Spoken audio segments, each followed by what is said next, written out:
Hello, everybody. Welcome in.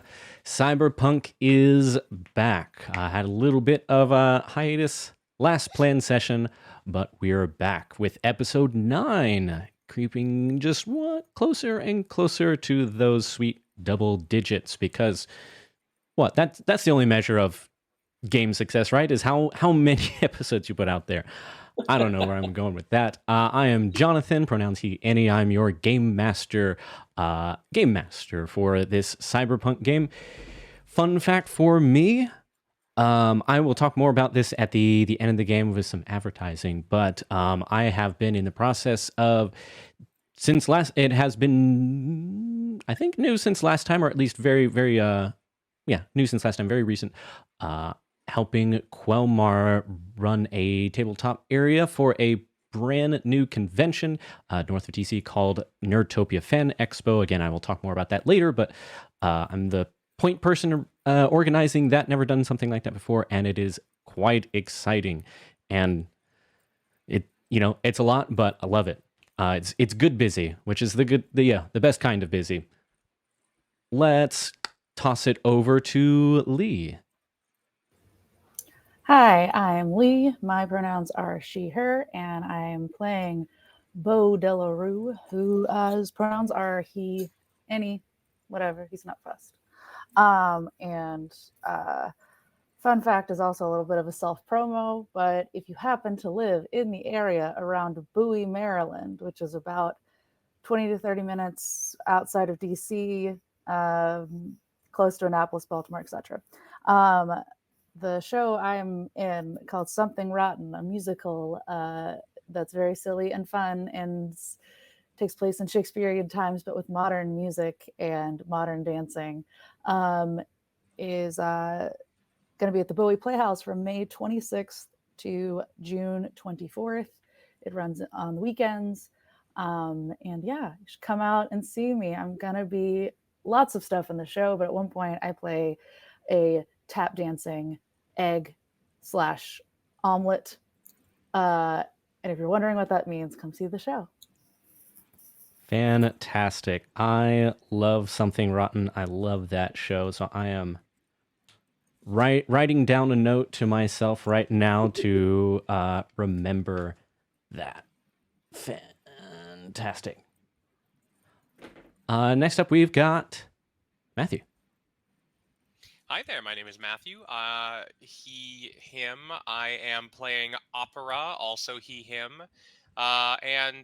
Whereas our first fun fact was a self-plug, my fun fact is an anti-plug because it is May Day and Jonathan is making us work. So my fun fact is Jonathan, certified bourgeois tyrant. You caught me. You caught me. Well, in the cyberpunk world, I do play all the bourgeois tyrants, so there you go. Is today actually May Day? I think so. First day of... It's May 1st. Yeah. I'm trying to think if I've heard of May Day being a thing. My ignorance is probably showing. Oh my gosh. Oh my gosh. Samuel Gompers is spinning in his grave. I'm definitely not Googling. Definitely. Oh, not. Okay. Yeah, you can get mad at me as the making you work. I did not clear this with the unions. Next up, we've got Angela. Hey, I'm Angela, she, her, playing Patch, aka Tara Trilby, also she, her. I don't really have any fun facts. I haven't really done much this past month. I'm just really excited to get back into this. Yeah. We've established before, it can be unfun facts, meh facts, or anything you want to toss out there, trivia even, anything at all. Trivia. Okay. My character Tara Trilby is actually named after the character Trilby in the Chizo mythos, which is, I guess it's kind of a really old game now, made by a guy named Yahtzee back in like the early 2000s. So, what'd you say it was called? The Chizo Mythos, it's like it's a series of 4 or 5 games. It's been so long since I played them, but there's a character in there named Trilby. Gotcha. He's a cat burglar, and a lot of really weird stuff happens to him. So Okay. I might ask you later too. 4 days a sacrifice, 5 Yes. days a skeptic, 6 days a cynic, or whatever. It's like a James Patterson number theming convention. Interesting. Remind me to ask you about that later, because that's color me interested. And yeah, character fun facts are absolutely valid. And yes, I despite the camera angle correctly portraying me with about 90% forehead, my hair is in fact still here. It's just it's tied back. The bourgeois tyrant locks are in fact intact. Yeah. If nothing else is better, these headphones notoriously do like to eat hair. So at the very least, I'm not going to get caught by that. And as you also likely have noticed by now, folks, unfortunately, yes, we do not have Ashley tonight. The signal just wouldn't come through. Yeah, we don't have Ashley tonight, but they will be back. But they will be back next time. So let's get into a little bit of recap. Speaking of which, apologies for, I know I had an entire month to do so, but both time and forgetfulness got away from me, thinking, I've got a whole month. I'll have plenty of time to do it. Yeah.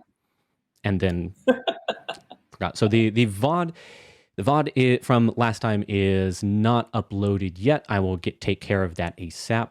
I think part of it was me trying to do something clever to edit out the alleged 30 minutes of silence at the beginning of last time, where we had a little bit of an audio hiccup. But yeah, I'll just do it. I'll just edit out and put a note rather than doing something spectacularly clever. Better to have just the VOD. Better have the VOD at all. Anyways, at least I do have the footage, and I watched it to catch myself up a little bit as well. It has been a month for me as well. So last time on Cyberpunk, we started out based on the cliffhanger that the Margot family, who had previously been arrested for some smuggling charges, which were more or less accurate, that they had been convicted of smuggling, sedition, and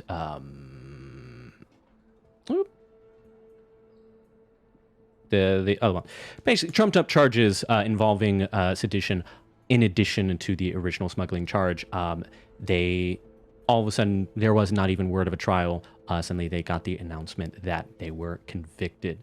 After a little bit of digging, they not only found out that they were scheduled to be executed, but also the date of that. It was Wednesday at the time, and they found out that the following Friday would be when the family was executed, which thankfully gave them some time to continue to do some more digging and maybe even come up with a plan to stop this execution.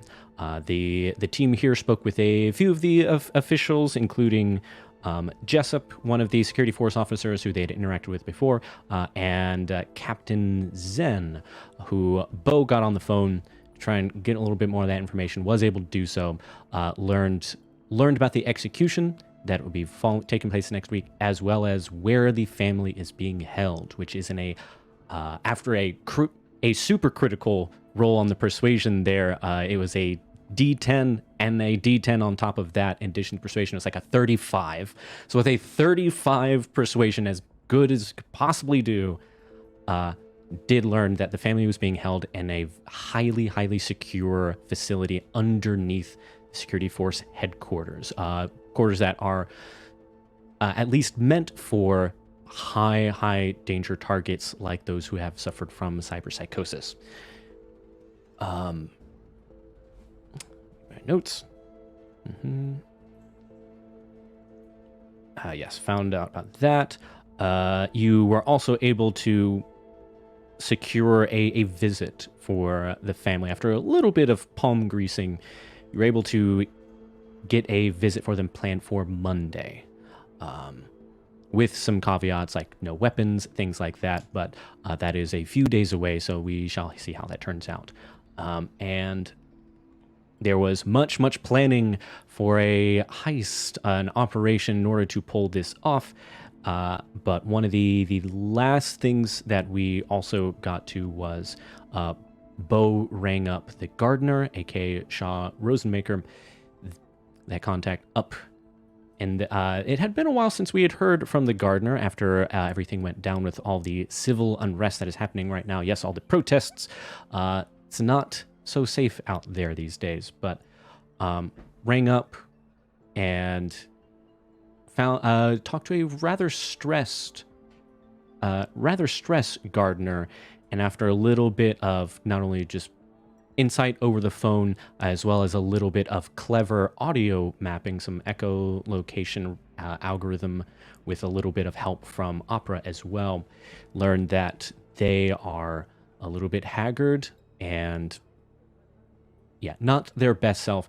And also, not only were they also recording on their end and seemed to be aware of that fact, but you also pinged two other figures in the room along with the gardener, who seem to have some sort of armaments on them. It seems like he has become a person of interest as well, being targeted for working with Bo, as all the Galakites are really trying to put their foot down on all of this unrest and continue their control.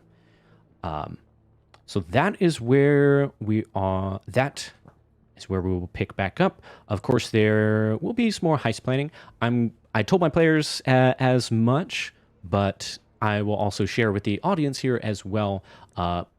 Just full disclosure, I know that we were hoping for some actual heist in action this week. We may or may not do some more planning if people would really like to, but that is something rather important. I want to have all hands on deck for so many moving parts and a heist.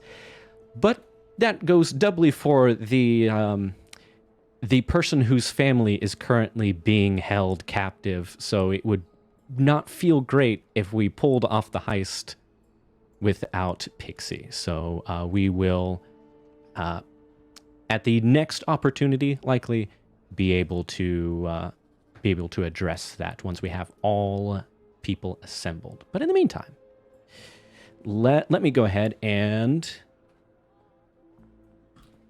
give y'all something here. I'm going to say it is the another day passes. It is Friday. There was a number of plans. You've got there was talk of getaway vehicles, coordinating with one of the other nomad families, the Vemery, the Vemery nomad family for getaway vehicles. There was mention of talking to Omen, a rocker boy in the area might be able to have either a distraction or at the very least pyrotechnic experience based on their performances and so on. But in the midst of all this planning, which we will likely return to in the future, or at least flashback to, that sort of thing, there is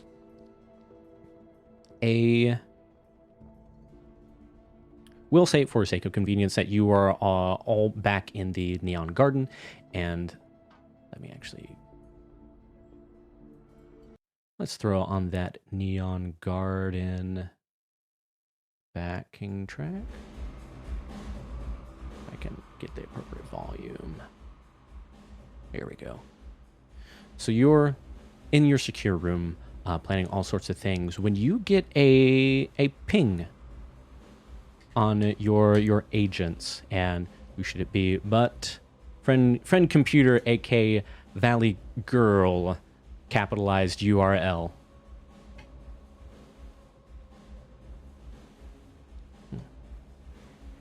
Hey, so like, I know y'all are planning a jailbreak or whatever, but so I got bored of all of that. I was looking a little bit, I mean, this is fine, Yes, Yes, exactly, Valley Girl. I'm fine like this. Obviously, I'm beautiful and perfect as always, but I thought it was kind of like a little bit weird when I was, trying to dig into the Screamsheet stuff that it glitched out and did this. I mean, like, again, I'm like flawless, so how did that happen? Like, it's all these like nobodies, the news people, the media. Come on, the security can't be that good. So, like I said, bored, looked at that, and This actually makes it harder to read my notes with the sunglasses on.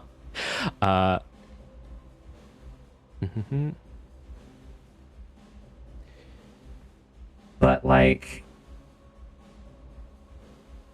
when Since it has been a couple days. I have been keeping an eye on like the Screamsheet signals as they're coming in, and they're just like a really weird signal buried in there. It's like part of the whole like signal blast broadcast to everyone's agents or whatever. There's something coming along for the right, and the weirdest thing is that, I mean, it's like only there for a little. The Screamsheets stay obviously, but it stays there for just a little bit and then it goes away. This last time I was able to like peek at it for as long as I could before it again just like deleted itself. But like, I'm pretty sure there was clearance data in there, like, the red, orange, yellow, like the colorful clearance stuff, which I don't know what that's about. That is weird, and I don't know what do about it. Wait. Do about it. What the Which I will mention, it is actually bleeping in real life. Okay, now they have gone too far. This is censorship. I don't know what it is that they're doing, but I don't know. If somebody is somehow able to use clearance code, like, most of the tech around here is based on, this. So I'm a little bit worried about what they can do with this clearance code, obviously, other than mess with me, which, again, on the record, I don't like.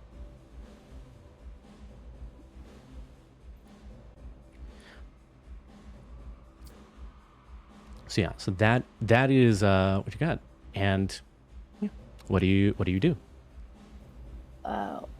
First of all, love the girl boss energy or phone boss energy or whatever.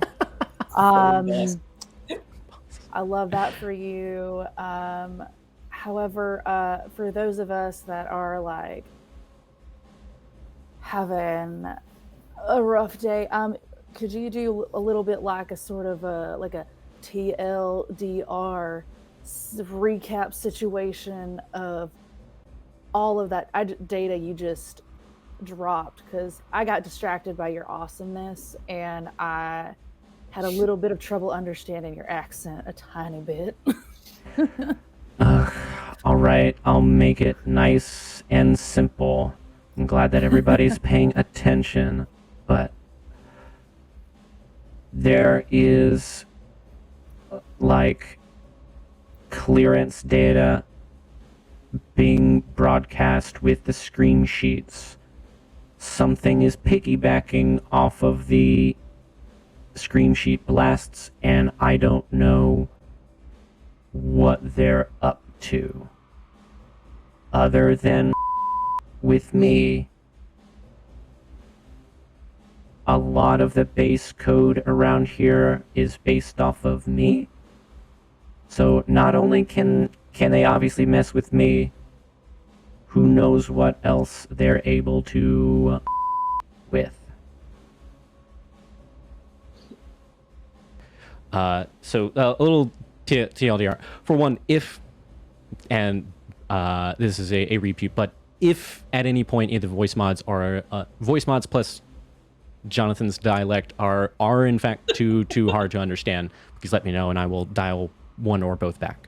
But yeah, they make a good point in that though the whole like friend computer clearance thing is something that is newer for y'all after having delved into the other complexes, a lot of the technology around here is salvaged from now is salvaged complex technology.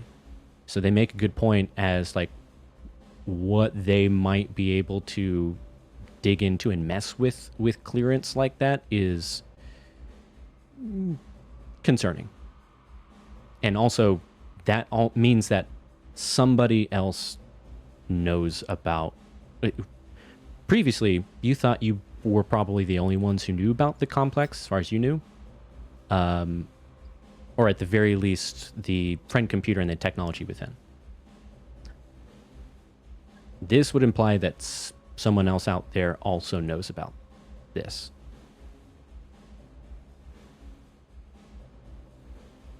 And just for my own clarification, Screamsheets are the newspapers, right? Yes. Basically. Yes, that is the Okay. in world lore of Cyberpunk / Cyberpunk RED. Screamsheets are newspaper media blasts. Okay. The headlines. And so the implication here is that with him being, or with the friend computer being like censored, it's like it's showing the legitimate fact that someone is messing with the code or with friend computer, and in doing so they're sending out this clearance data, but in such a way that like it's not super obvious, or it's only obvious to us because we have Billy or whatever telling us about it. Let me. Friend computer. That's a good question. Let me re-clarify as well. So, as far as most everybody knows, nothing is wrong. These Screamsheet blasts, they go out to like everybody's agents. So it's already, whatever this broadcast is able to reach everybody's agents, which might have some implications there.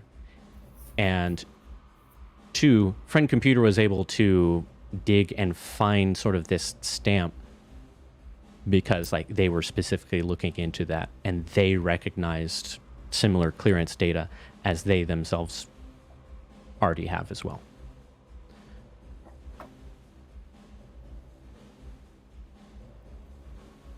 Gotcha.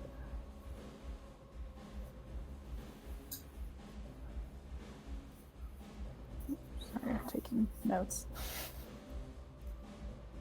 Too much to say. It's a bit ironic that friend Valley Girl is leaving us all a little clueless. Oh yeah, I think I saw that. I think I get that reference. I saw that like a DVD or something. I think that's what it's called. I'm sorry, I just thought of that and I wanted to share. Stop. The worst. Oh, took psychic damage.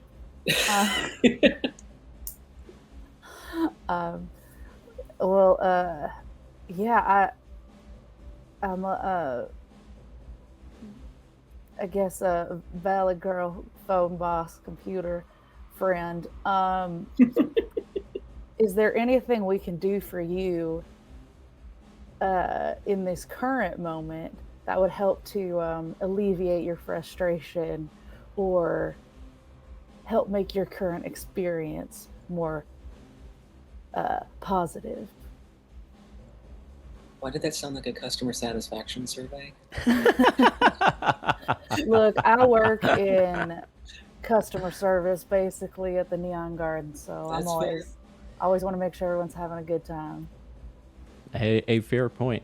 There is a protracted digital sigh, and there's a Well, obviously, if you like go try and find them, if you get a little bit closer, I can help. I got like some direction from like the broadcast. Again, they're able to delete most of it, but I was able to get enough information that I think I got like a general location. If you get closer, might be able to figure it out. But the other thing is, I don't know what these knobs are trying with the coding stuff, but one, probably a good idea to stop them, whatever that is. At least as a favor to me, if not literally everybody with an agent, which is literally everybody. But if I get that extra clearance, then obviously I can hook you up, especially with all this sort of, heisty things going on. If I've got a little bit more juice, might be able to help out a little bit more. Or, I mean, for all I know, they might be spying on everybody with this. So if y'all want to keep this heist a secret, might be in your interest to keep that secret, if they don't already know. Frankly, Bo, I think we should just go along with it, because frankly, I'm an inbox zero kind of guy, and this giant yellow exclamation point that he's put on my phone is really harshing my vibe. Harshing your vibe? I don't know. I like the big yellow exclamation point. It's like it's giving kind me of goes. It goes with the. I have very few goes so places well in which with hives are capable. Oh, I know, darling. We don't talk about that. But I have this glow stick still kind of, now it's not duct taped anymore, but it is now permanently affixed to my agent. So that exclamation point just really helps highlight it. And now I have this like almost double glow stick situation happening. And it is in fact like hyping my vibe, but I get it. It's not really your aesthetic. So that's fine. I get it. Is Bo the kind of person who like has the 87 in the little notification bubble on his apps? Yeah, well, I think Bo has he definitely has like 14 different emails that he juggles, and there's like the ones that like, he's like for work ones, I think Bo is pretty good about answering those, but he's got his like social, like purely social like emails and like instant messaging and all that stuff. He's got like to the point where it's no longer like the notification just says like 99k plus whatever, like it just stopped counting because it was like we can't fit the numbers in the notification thing anymore. just too popular. Yeah. Got it.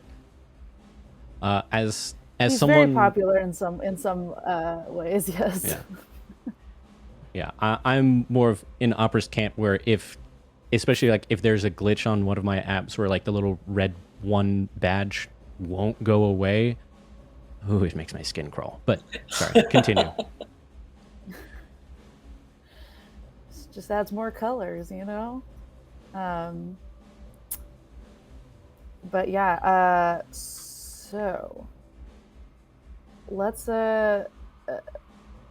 friend computer, you did say you had a sort of approximate location of where this signal or whatever was coming from. Is that correct? Yeah. So do you think based off that location, is that in any sort of territory that currently belongs to any particular faction of people or to the, Gainset or whoever, or is it sort of in an open no man's land? Man, I don't know about the people or whatever, but so friend Valley Girl does give you this sort of approximate range. It is an Echo Center, so at least you can stay within the limits of the city, but you do it does make you a little bit nervous because the area in question is not like there's a bougie part of town, but it is kind of like on the shadier part of town. Much of that side of the center is run by like organized crime families, and the one in question is the territory of.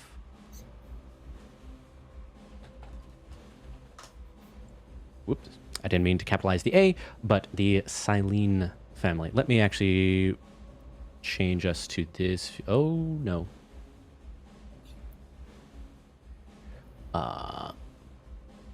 Sorry. Yes, the Silene crime boss family here.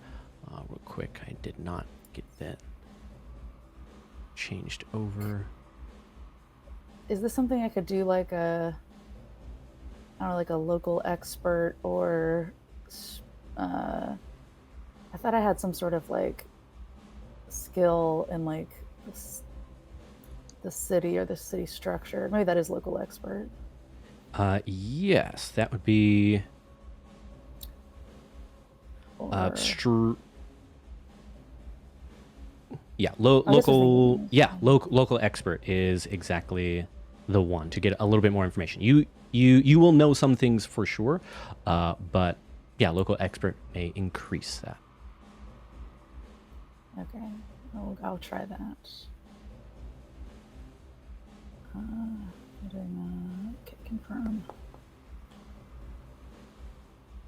15. All right, give me 1 second while. There we go. I fixed this screen up. There we go. That's much better. So with a 15, there we go. Perfect. So what you know about that is the, yeah. There are a couple of different organized crime groups. This is one of the bigger, more well organized, and somewhat scarier families. You, again, as a neutral party at the Neon Garden, usually they leave you alone. Some of the bigger ones, the Silene family included, do ask for at least like little bit of, we'll say, protection money, a little bit of a racket, just as a, acknowledge we'll leave each other alone while the family protects your establishment, aka does not set everything on fire or break any legs, etc. It is run by, well, I hate that it closed itself. My little notepad, there we go. So it is run by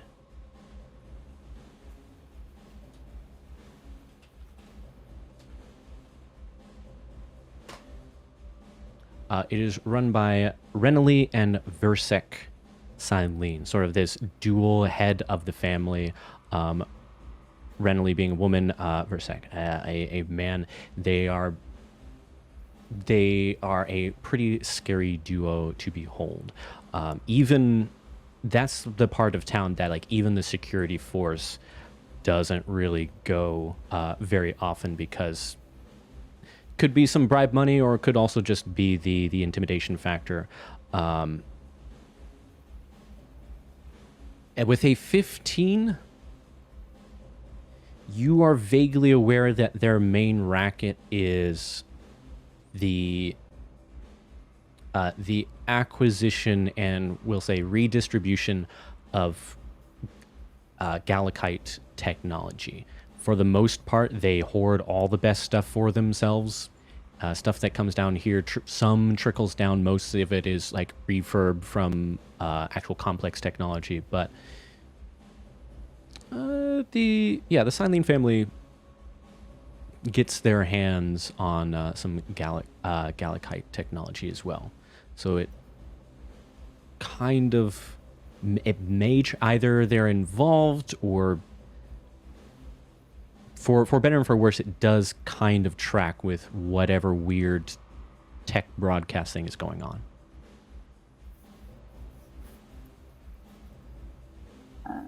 All right, well, that sounds fun. Yeah. Y'all up to go potentially piss off a real big scary crime family? I mean, considering what we're planning with this heist, then probably. I would literally kill every Galacite in Echo Center to get this goddamn notification off my phone. You know, I believe you. Right. It's the worst. I do believe you would do that.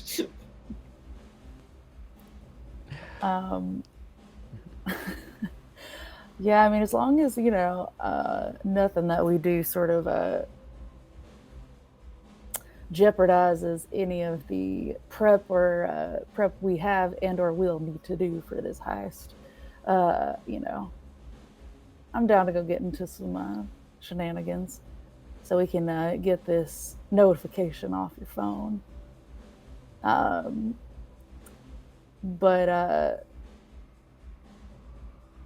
Yeah, all right.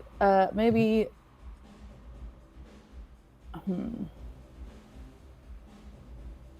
Part of me wants to do some like research or something before we go, but part of me also just says, "Fuck it, let's just go over there and see what's going on." It depends. Like, what sort of research are you thinking? We can. I just take a second to do that. This is more of a lead to wanting to do the research, I suppose. Although Bo has the skill in like library, research. Mm-hmm. He's not always the most common sense smart, so he tries to keep up with at least the books. We might also. Oh, I'm sorry. Oh no! I was like, I hear a yowling, and I was like, is that a cat or something else? Yeah, sorry. That's the cat. One of the cats. Oh. Here.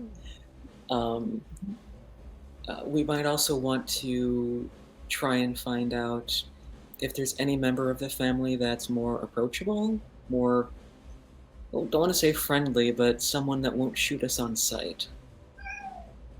The categories. Categories, yeah. Yeah, I was kind of like, I guess I could do a role maybe specifically for that, but or like maybe if I have any contacts that, friend of a friend who knows the I keep wanting to say saline because it's how it looks on my Silene, is that right? It's saline now. Saline Moon. Yeah, wait. Yeah, at least that's how I'm choosing to pronounce it, is Silene. I think you're probably right. My brain is just weird. Adding extra letters in there. So yeah, I guess we could do that in case we run into anybody. I mean, just from do we want to try to make this a stealth mission? Do we want to try to, like, given that we don't have a ton of information, other than just that this data is coming from this area and causing issues, like, if we find out who's doing it, what do we do? Are we planning to kill them? Are we planning to interrogate them? Are we planning to, I'm sorry, I wasn't looking. Opera is like finishing racking his submachine gun. Damn it, Opera! Think about this goddamn exclamation point. Here, give me your aid real quick. Just puts a little piece of black like gaff tape over top of the here. I fixed it. Gaff tape fixes everything. It does. Right? Absolutely. Okay. Well, I think I know what Opera wants to do. Wait, damn it, Opera! Is that my toaster in that gun? Shit. It's not your toaster. I thought we talked about this. Oh, fuck. um, Anywho. All right. Well, let me, if anybody else knows anybody Yeah. related to this family, why don't we like do a little quick internal introspection or a library situation and just go see what we can find out about this family in case we need to A, impersonate them, B, talk to them, or C, Yeah. I don't know. So here, Can I do some kind of electronics roll to maybe get a sense for the sophistication of these people? I know it's maybe a little hand wavy. It's like they are sophisticated enough to mess with friend computer, but like if I can divine any of their capabilities potentially, you know, based on what they have been able to accomplish thus far. Yeah. If that's not something that's reasonably possible, you know, no worries. yeah, I would say you can certainly ask friend computer to sort of take a look at to take a look at like this data that they said they were able to skim. Let me secure cyber no, that's not cyber tech, electronic security tech. Yeah. Go ahead and make an electronics and security tech roll. And I have a little something after that as well. Okay. Nice. Yeah. I'm pretty good at this. That you are. Taking a look at this data, it is...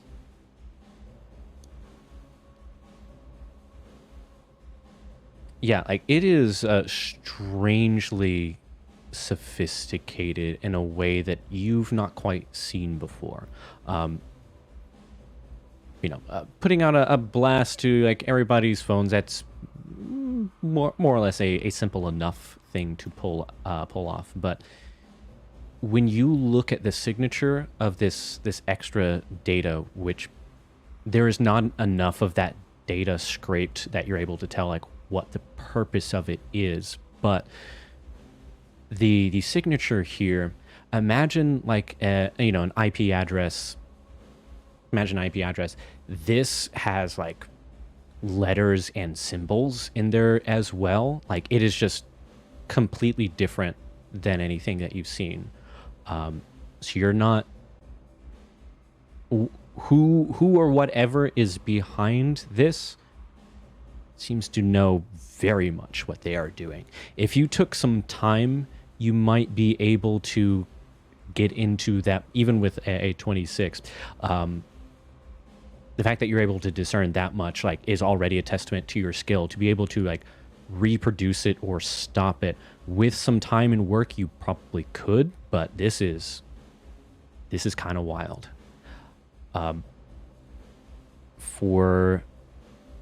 As far as potential avenues here is something else that I will say. Bo, you for sure, even you have not met Renly and Versek in person. You have met with a representative for the arrangement that I discussed. Their name is Drusilla. Is there particular agent that you have met with?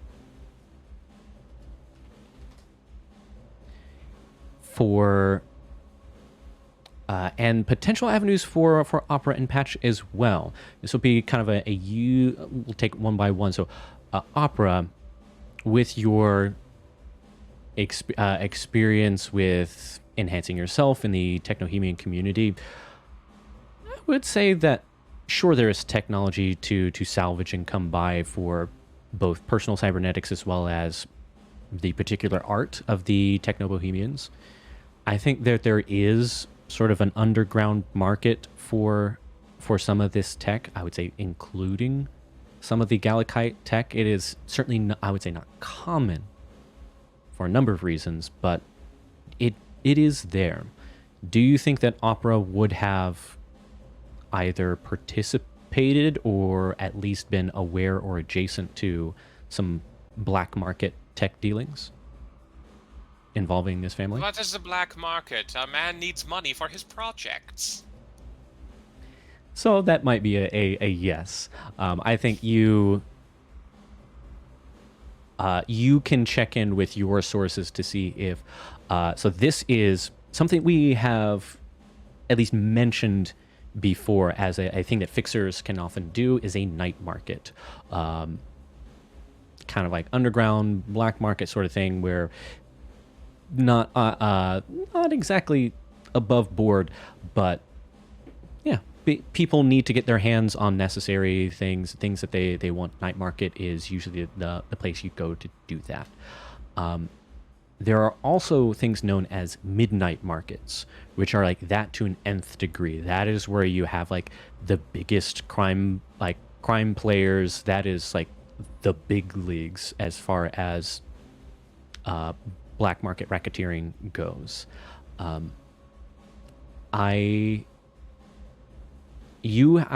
think, Opera, you have been to night markets before, maybe to purchase things, at least it sounds like to make money. You've got a particular set of skills. You've got a very good set of skills.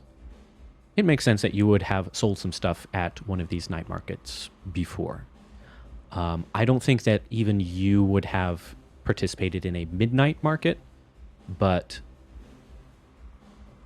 yeah, the kind of sophistication you're seeing here, if it would kind of be available at all, at best would be at a midnight market.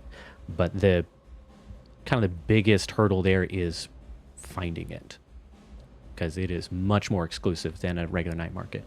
For Patch, kind of as your neutrality in treating people, I would think that the Silene family certainly has some med techs of their own to privately take care of any of their own people who might get roughed up here or there.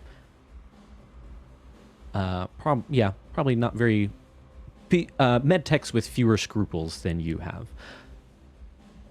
But over the course of things, as far as you know, maybe they just didn't tell you, but as far as you know, has Patch had any contact or worked with anyone around some of this organized crime?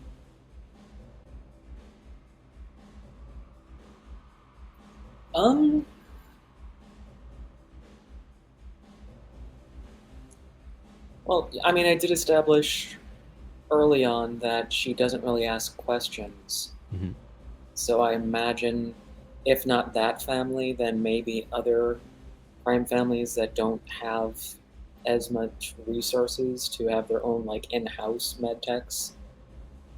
If they have anybody that was in a slight emergency and needed some help without any unwanted attention, I imagine she would have helped them out.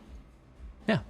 I like that quite a bit. Yeah, as you say, you're like a don't ask questions, which, yeah, the organized crime folks certainly appreciate that. I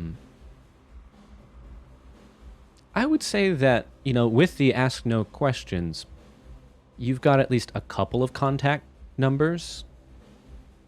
One of them may be for the Silene family, but I think as a part of that discretion is you may not 100% be sure as to which organization these contacts belong to. You just know that they are probably somewhere in that world, that side, literally that side of town, the center.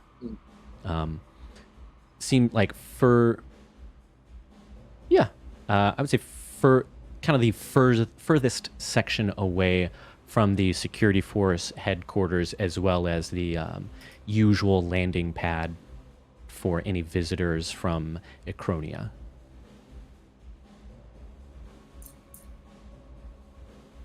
So you each have some potential avenues to pursue if you want to contact anyone at all. As you mentioned, could be just a straight up stealth mission. It's all up to you. What do you do? I don't know about you two. I would think even if we did just try to sneak in and sneak out, I'm pretty sure they have somebody watching at all times. So it doesn't matter how sneaky we could be. I am also worried about my ability, even knowing of this midnight market and the potential for supplies and know-how. I'm not exactly the people type. And I'm not so sure that I am going to be able to find somebody who would be willing to give me this top secret information. And again, what remains of my skin is itching with the desire to extirpate this hateful exclamation point. Well, okay. Why don't, like, as just sort He of a feels way. strongly about that.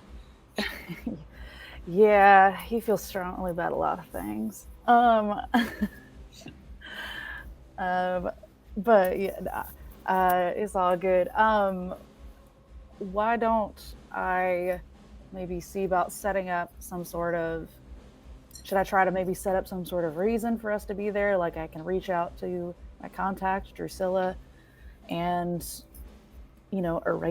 try to arrange a meeting. Say that we have, that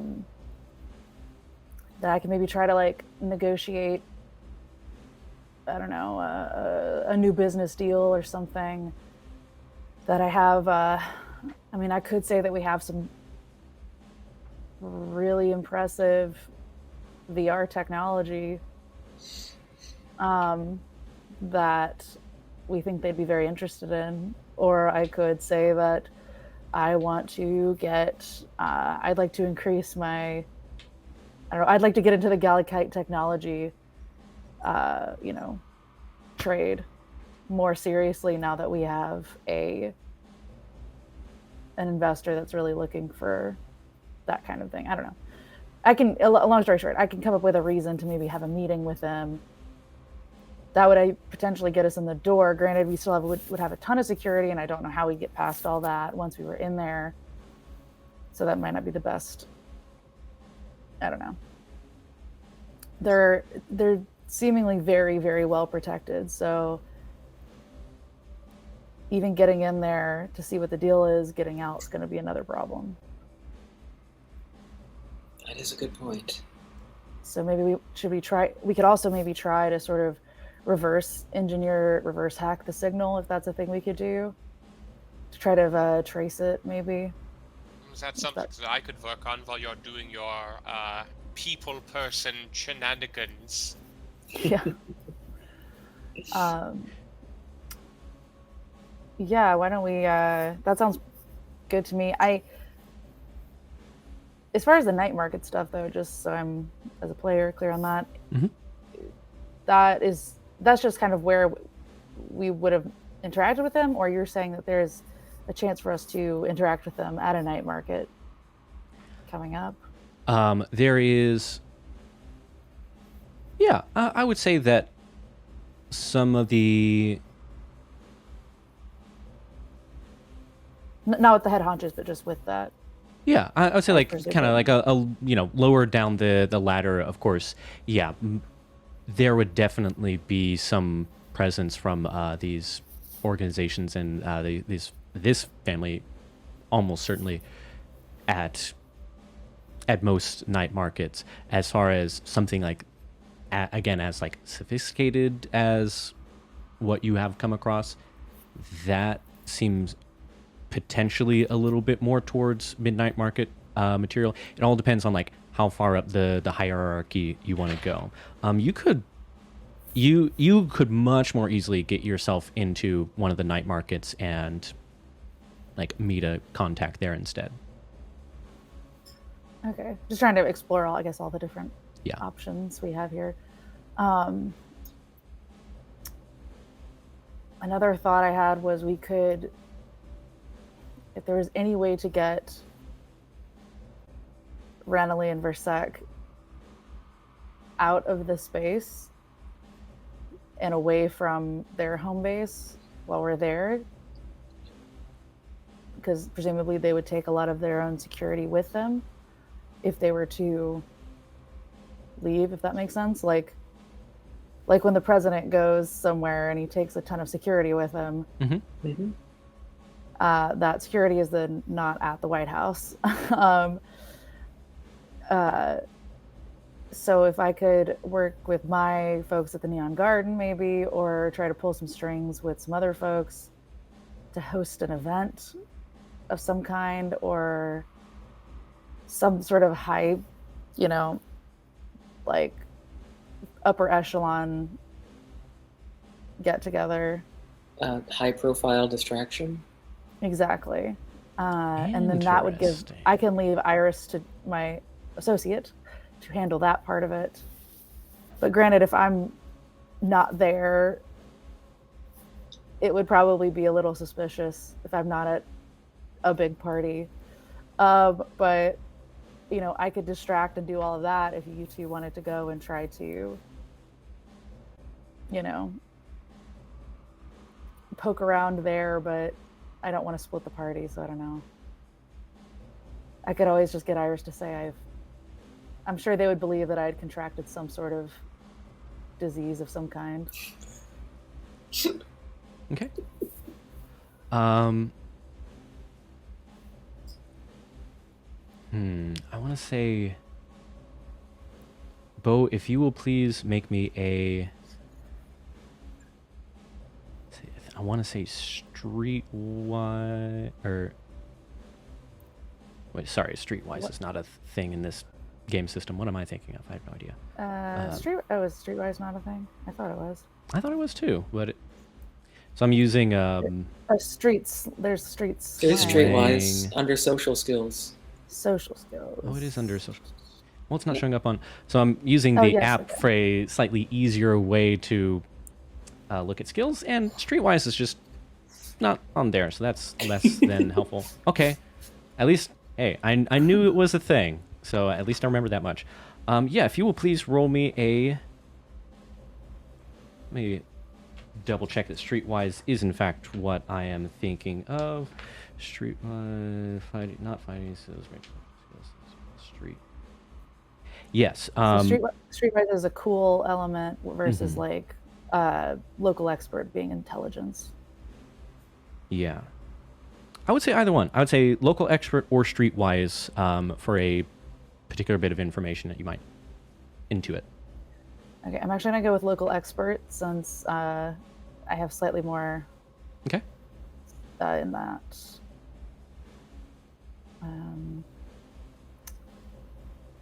There we go. 19. Right, a 19. Great. You would know. I'll leave it up to you as to like whether even you have been to a I think if of anyone here, I think you're the only one who may have been to a midnight market. Just because it's again much harder to get invited to than a regular night market.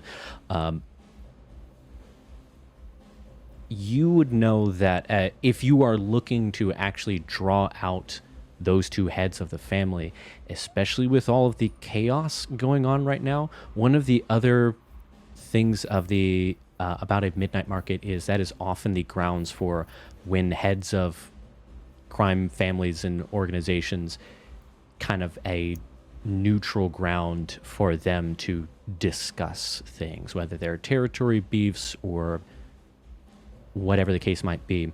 Those are neutral grounds for them just because everybody brings out their security, so it's kind of like a, you know, we've all got knives to each other's throats potentially, so yeah, let's just talk this out. So if you're looking to draw them out, that would be a midnight market. That I think would be out. You would not be able to put together one of those. You might be able to secure an invite, but you would not be able to arrange one. If you just want to talk to one of the people down the ladder, or if I know that this is something that a fixer can do. I was just pulling up the page here and I lost the operator role. I think it's technically you may not be the right level or rank for it, but I'm going to bend the rules for this in this case for narrative reasons. You could try and organize this night market in which you could potentially more safely meet with a member of the organization. Again, a lot of this is going to depend on like how far up the chain you want to go. It's like I just don't know what we're getting into, so exactly.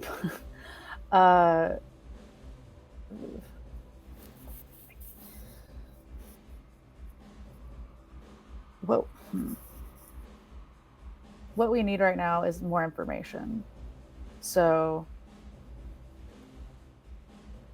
we need more information without tipping off anybody, because I'm already being potentially suspected of doing things outside of the Neon Garden, at least by 2 people up in the, Cloud District or whatever. So that's where my brain's at. Yeah,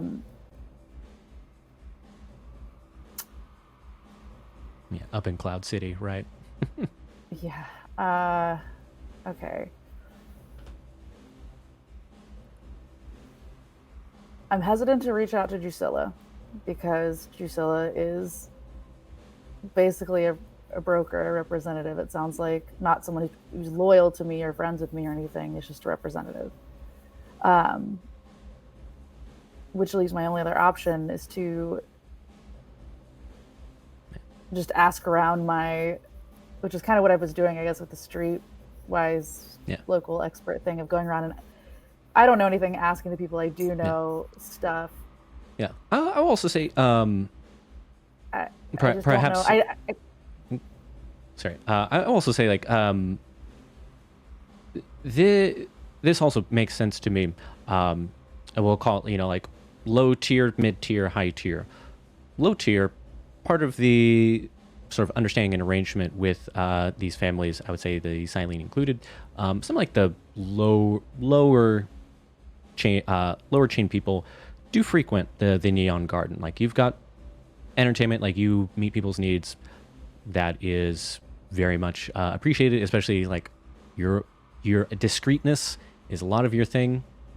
So that is allowed and to a certain point expected. Mid tier, I would call Drusilla kind of like in the higher end of the middle tier there. Some of the mid tier frequents the like come sometimes to the Neon Garden, but mostly they're kind of involved in their own night markets, their own operations, whatever stuff they get up to. Upper tier, that's going to be at their headquarters and various, buildings and layers in their own territory / midnight markets. So you could like find somebody here to pass along a message if you did not want to contact Drusilla directly. You've got a few options, and as mentioned, Opera, you've got some connections as well via your night market stuff, and Patch, you as well from your medical connections. Okay, so with all this stuff that's been going on in the city in general. Oh, sorry. That's I distracted myself. That's what I meant with this local expert. So, you not only know that the midnight market is like the best place for the heads of these organizations to meet, but you would suspect with a roll that high that because of all the chaos going on right now, they are likely meeting to discuss strategies how to address everything that's going on, because you know that they've got to be aware of everything going on. Okay, so there's presumably a midnight market coming up soon, or within the next day or two, hopefully. Could I guess I would think Bo's at least been to one, probably, maybe two, but literally is like, probably on the arm of some like very rich person who got in, like literally is arm candy or something. That kind of level, like it's just in the way that like Bo just knows a lot of people, and also like I don't know, whatever you think would work. I would just with kind of like, you know, a person that's paid to go to a party to keep the vibes up kind of person, that kind of situation. But he's never been, I think, from a business or perspective, probably. If he's not quite that high up in that regard yet. But yeah, so if he can maybe try to find or contact one of the people he's been with before, or even reach out to Drusilla and ask if she wants to, or is Drusilla pronouns? I don't know. Drew. I assumed it's end with an A, so I assumed a female, but I don't know. Yeah. I think I'll go ahead and switch things up. Yeah.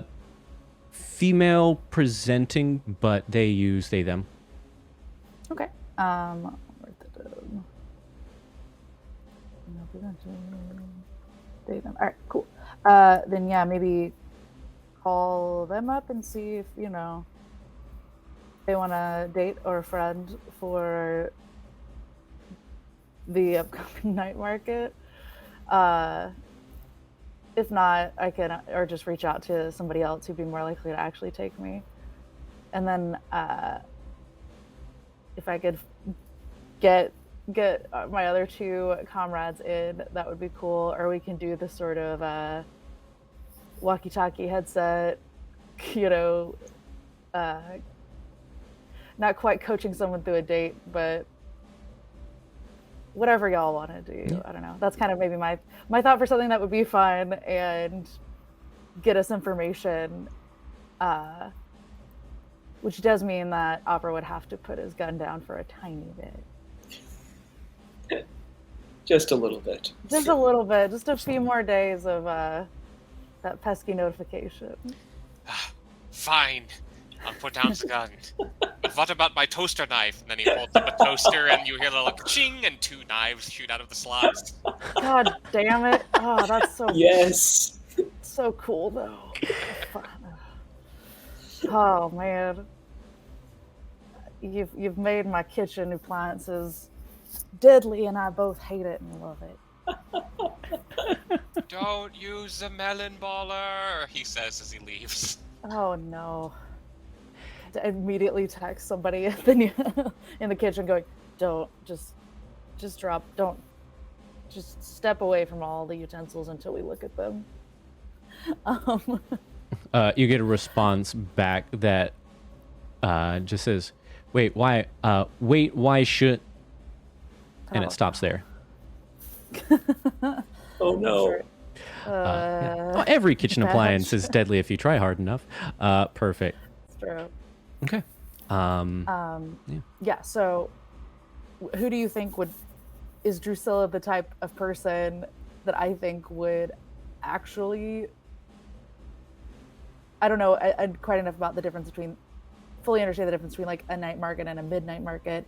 Sure. When I think night market, I think that there's business going on, but there's also like drinks and schmoozing and entertainment probably. I assume a midnight market would be kind of like that too, but more highfalutin. So think about it like the difference between, it had a good description in here.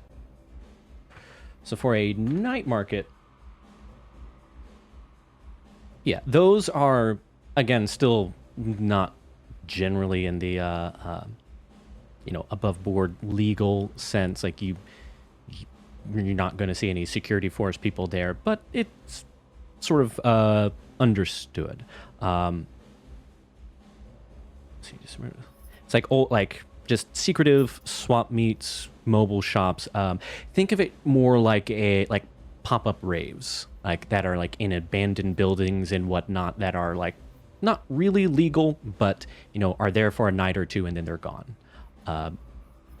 So you can usually like get goods, sometimes make some connections, get some services, but it's mostly just like some black market stuff. I would say that already some of the stuff that y'all have purchased over the years it's I think all of you would have been to a handful of, well, opera certainly, that we've already established, but you'll have been to a handful of night markets before. It's just sort of part of life down here.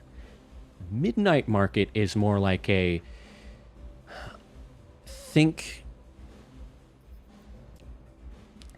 more like, rather than your kind of pop-up underground bazaar, this is more of like if someone wanted to fence the as it kind of mentions here, someone wanted to fence the Mona Lisa, or like scenes from John Wick or something, where you see all these just obscenely wealthy people in immaculately tailored like clothes, and that's like where the most powerful people meet. That is, you can get most things at a night market. Midnight market has, like, if you want it, someone can get it. It will not be cheap, but that is, yeah. Or what am I? Trying to think of like another sort of like equivalent like movie or something that has like their like really, really high end secretive stuff. I would say also kind of along the lines, if you've seen Shang-Chi and Seven Rings, the whole like fighting ring that is in the building, where, you know, they're bringing in like aliens and stuff from other worlds. So it's like only the people who really, really know can get in. So maybe just instead of going, then we just need to use that time. That would be the time to try to sneak into the, you know, to the facility that they're, you know, if they're going to be away from it, then. Yeah. Bo wants to have fun, and wherever the most fun is probably where Bo would go. He's not super concerned about people spying on him, except when it comes to his own personal business dealings, which he'll just go into his lead-lined room. Yeah. But if Bo wants to have fun, night markets, you have fun at night markets. Midnight market would make you nervous. Okay. What Opera Patch, what are y'all's feelings on this? I know, like, and/or the players, what is your feelings on this? I feel a little like we're planning backwards. Oh, you're muted, I think. Oh, am I? Oh, wait. I can hear. I hear him. Here, Oh, let me refresh. Yeah. No, you're good. I Oh, okay. somehow accidentally just muted you individually. That is a reasonable response to my Sorry. whole business. It was somewhere after the toaster knife thing. I guess so, yeah. That was it. I That was my subconsciously was mic like, drop. no. I feel like we are getting into a backwards planning spiral, you know, because like the objective is find the people who are futzing with friend computer, and it was like, all right, so we need a contact. All right, so we need a plan to find the contact. All right, so we need to get into this night market. So we need to have a distraction at the Neon Garden. So I need to set up a thing, blah, blah, blah. Yeah. And so now we are 6 steps behind just going to where they are. Yeah. That's where my thought is like, this is getting way too complicated. I kind of just want to go do the thing. Yeah, I I think we should trust Jonathan that if we start on a plan, the arc of narrative is long and it bends towards his plot happening because he didn't write other stuff. Yeah, I will say I was about to, I was gonna like wait for exactly this sort of group chat that's like just now to confirm that. But yeah, I agree. I think we may have gotten lost the plot a little bit. Let's re-simplify here. Allegedly, this signal is coming from somewhere within Silene family territory. We don't necessarily know if they're behind it or not, but seems to be somewhere in their territory. You need to track that down, whether that is, actually contacting them and negotiating safe passage, or sneaking in. That is more your choice right now. You all have different available contacts to like contact this family if you want to negotiate with them.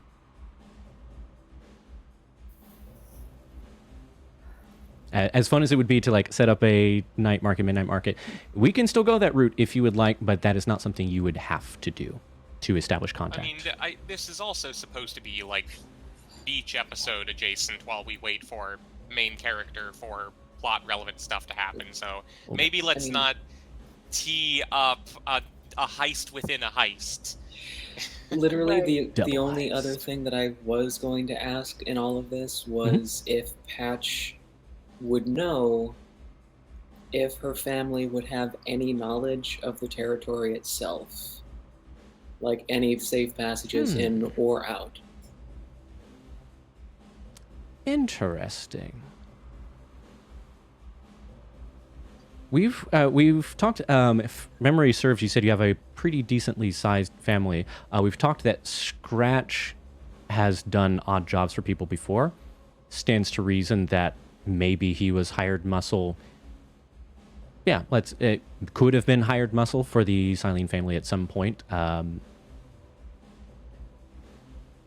Does anyone in the rest, like, does the rest of your family kind of also follow in those footsteps of like, kind of like hired muscle? Or we don't have to go like, so this family member does this family member does this, but does anyone kind of have similar job prospects as Scratch? I mean, I've always had this idea that they're sort of a mixture of, like, not necessarily information brokers, but they find things out in whatever jobs they're doing, and they don't really disseminate that to other people. They keep it within the family just to make our collective jobs easier, which is why we never ask questions. Interesting. Does that make any sense? Yeah. I like that idea a lot. In that case, go ahead and make a just straight fortune roll for me. Roll a d10, straight d10, and we'll go from there. Okay.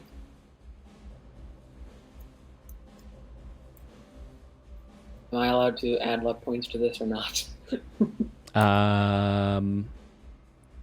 It's okay if not. I just wanted to know. Sure. In this case, I'll allow it. Okay. I'll add 3. So is that just like /r d10 plus 3? Yep. /r space d10 plus 3.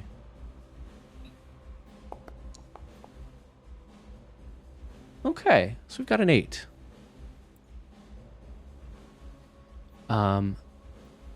Yeah, I would say you text the family group chat. You would know your family well enough to know who to ask. Up to you. Actually, one question I will ask is this like the family group chat, or do you contact a family member directly? Reason being, like, is Scratch going to be in the loop for this question or no? As the others named notable member of your family. You know what? I think so. I think she would include him. Okay. So you kind of text the group. How is that, like, straight up what you say is like, does anyone know of safe passage in and out of Silene territory? Like, do you give that much information as far as like asking the group chat? Not the group chat. I would probably ask. How would I put that? Good question. Like, I think she would try and determine in the group chat who has worked with organized crime before, and then, like, Several people respond. take that smaller group into a separate chat and then just talk to them directly. Does that make any sense? Yeah. So several family members respond when you do this. I would say including Scratch. And then yeah, them I would say the name of the family too. Okay. Very good. I know we said we didn't want to get bogged down in details, but I promise It's a fair question. this is Yeah. relevant. One of them, someone who is not Scratch, at least responds with an 8 fortune roll. Yeah, you ask this favor, and they do mention that they know a like sneakier or like less surveilled route in and out. Okay. So yep. Yeah.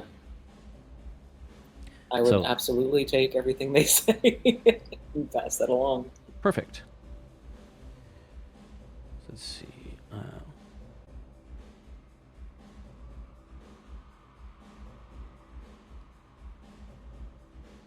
Making a note.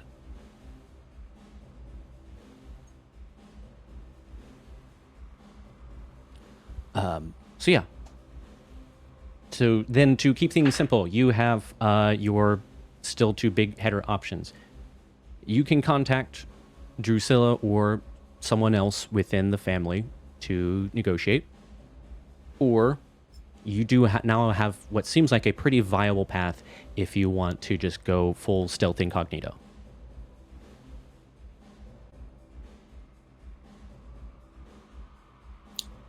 I will leave that to you too, but it is an option, and I trust my family enough to go on what they say. Because if nothing else, we don't screw each other over. I vote the direct route. I mean, I look real good in all black, so if we want to go stealthy, yeah. But I'm also, to be frank, I'm hella cool. So if we want to go with the more public-facing route, happy to do that as well. How much of your face do you want to show them, though? It's my moneymaker, as much as they want to see, really. But the sunglasses always stay on, of course. Oh yeah. Of course. That's how you know it's business time. Bo is so dazzling that when she goes undercover, she needs to wear a stealth grill. Yeah. I was about to say, I love the idea of like Bo in a completely black stealth outfit, except for leaving the face and the midriff open, like still got a crop top. Oh, Yes. obviously, yes. Stealthing in Bo- style. All Yeah. black, but like a rhinestone cowboy hat. Oh my god. Oh yeah. Like if Lil Nas X was doing a stealth mission, is the vibe.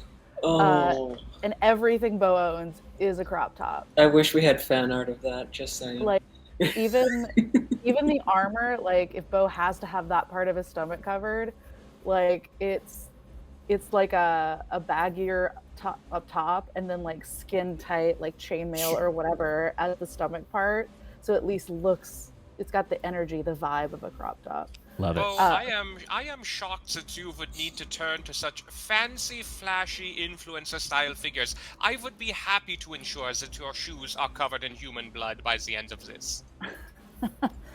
Look, I know you are always so solid like that, and I love that. But Nobody remembers Lil Nas X, the Satan shoes? Yes, right, yeah. Vaguely, Come yeah. on! The 666 pairs of shoes made with human blood. Oh God. No, I'm sadly a little behind on most of my Lil Nas references, but I do vaguely remember this. Yes. But anyway, okay. From the player perspective, I have decent stealth. I'm obviously probably going to be better at persuading and or convincing people, but I don't know, whatever y'all are feeling. Well, question, Mhm. out of character question. Now that we have that route, is it still like if we go in using the non-stealth route, Mhm.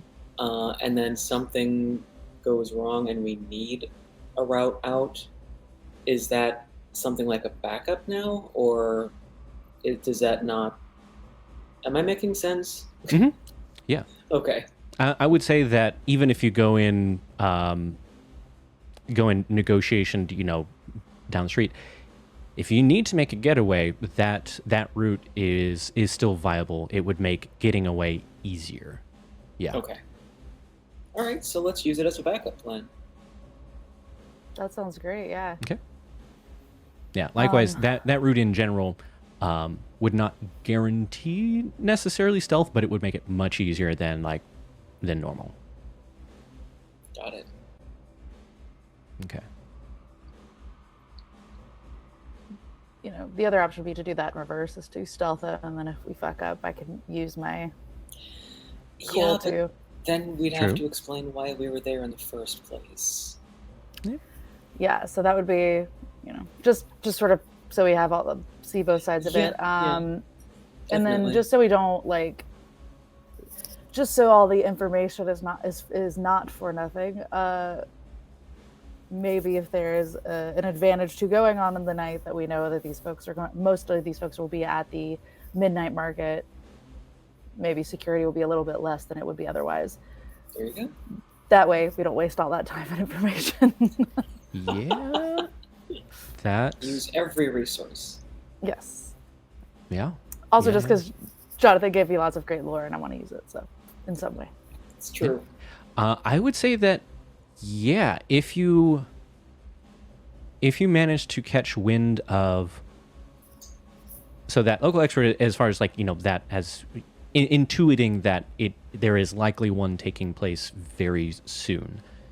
If you're able to deduce when that is happening and use that as a cover, then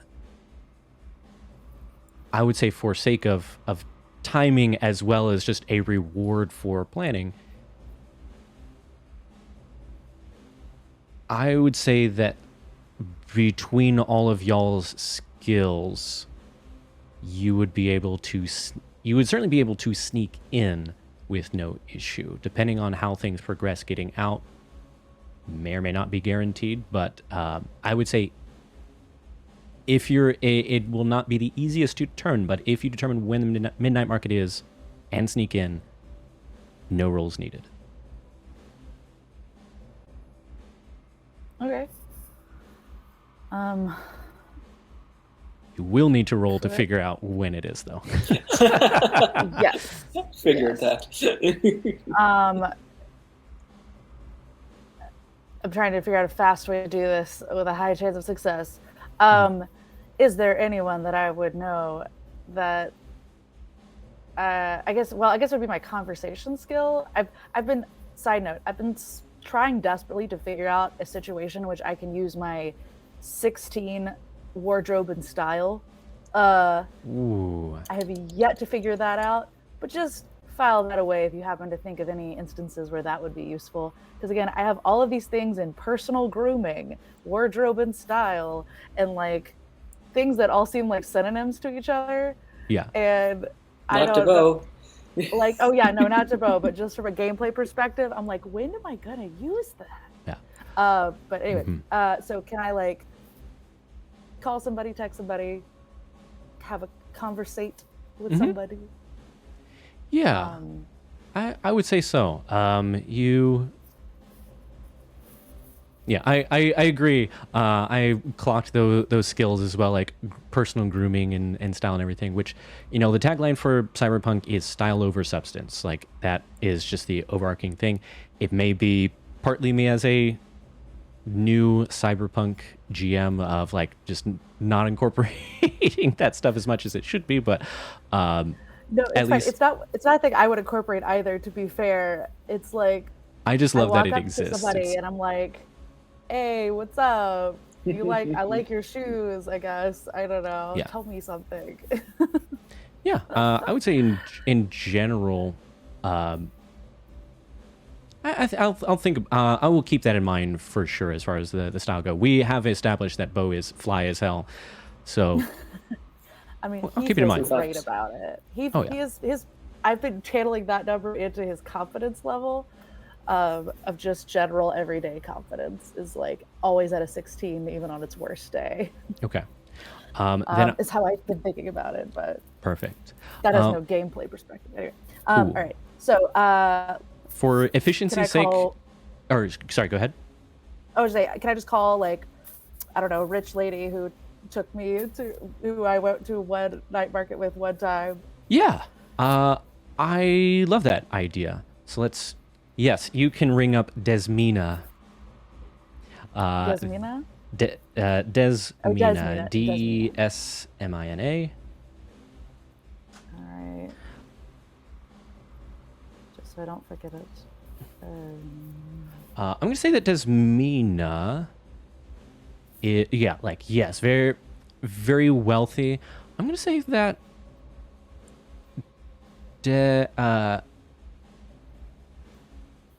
Desmina is a Galakite, but at least seems to be more competency lurking underneath some of the like rich foppish Galakite that you were able to discern, and I think sort of that mutual respect is kind of why she invited you in the first place, and also you're hot.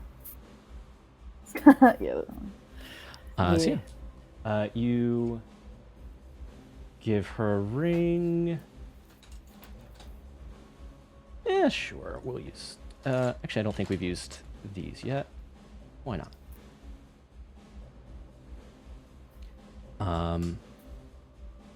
And yeah, to keep again for time efficiency's sake, let's go ahead and roll. Are you going to use conversation to sort of like kind of subtly get that information, or are you going to ask her straight up? Well, I guess like, do we have deception? Because isn't that a separate thing? Or I think deception, is for lying. Conversation is to get information out of somebody without revealing that you're getting information out of somebody.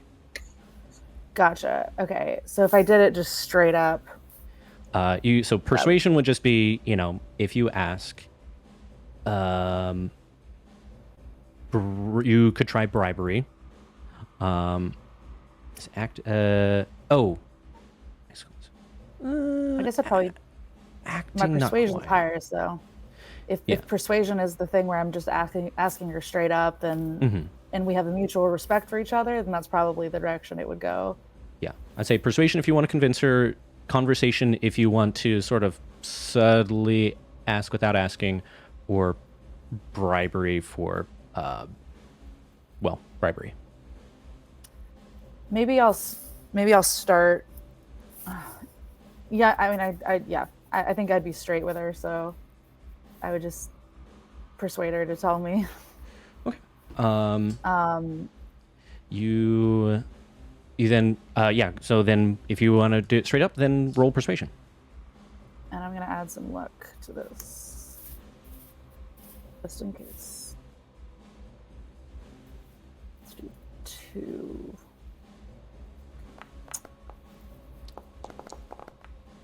Ooh, baby. Okay. Another phenomenal roll. There are so many skills in this game, but the way it works out, it's like one of those systems where most people specialize. So nobody can do everything. But as we've seen, Beau is a face, Opera is built of technology, and Patch shoots and unshoots things very well. Shoots and unshoots is a great way to say I like that. So you give you ring up Desmina, and after a few rings you get a darling, it has been a dog's age. I was just thinking about you the other day. It's good to hear from you, dear. It is always a delight, always a pleasure. I hope you are doing well in these trying times. I just wanted to, I had such a phenomenal time with you at that last midnight market that we went to, and just wondering if there might be one coming up in the near future, I just have, a colleague of mine who is interested in maybe checking one out, just to see what they're like. A colleague? Oh, what, you're wanting to introduce someone else into our night market affair? Well, I think we can... I'll think about it, but I'm not surprised that you want to head to another one with moi. We do have such fun at those. Well, tell you what. I might have received an invitation for one. I would be... Unfortunately, I'm a bit predisposed with some business. I won't be able to attend myself, but... If you promise that you won't have too much fun without me, and that we will get caught up very soon, I think I could share that information with you. Oh, that would be so wonderful. And I'm so glad to actually hear that you might not be able to make it this time because, frankly, my colleague, Iris, she also helps to run the Neon Garden. And I mean, she is also quite a looker as well. But frankly, I hate Sharon. So she can attend by herself and be fine. And then you and I can catch up next time. I understand. I think we are on the same page. Like I said, I had to think about it as far as sharing goes. So, all right, if this is just for your friend Iris, I believe I'm familiar. All right. As long as, of course, and you trust that. Jonathan is trying to remember Iris. Iris, I think, was she, her? Pronouns? Yeah. Okay. Yeah. As long as if she does manage to get herself into trouble, I know not everybody has your charm, that you will keep my name out of it, yes? Oh, absolutely. Iris is very discreet, far more discreet than myself, honestly. I'm more of the brawn of the relationship. She's the brains. Well, I love all of the above, so don't sell yourself too short now. All right, I will send over that information, and don't be a stranger. I know things are a little bit, well, turmoil sounds so dramatic, but just make sure that you stay safe down there. I would hate if something happened to, well, really any part of you. Obviously, like you, but, well, I mean, that... I know what you mean. Yeah. I would hate that too. Yeah, that butt doesn't quit. I don't want to see it go anywhere. It's true. I was actually just finished up doing a leg day and squat day. So they're. I'm looking at them in a mirror now, and I mean, is it possible to turn oneself on? Who can say really? But yes. Why don't you and I? I'll message you privately, and we can arrange our next meeting. But yes, thank you so much. I'm sure Iris will be absolutely delighted, and you're also helping to keep the Neon Garden in good standing, but in a business perspective as well. So you're just wonderful. Of course. So I'll send over the information, and if you're looking at something, do send over a picture. Already done. After leg,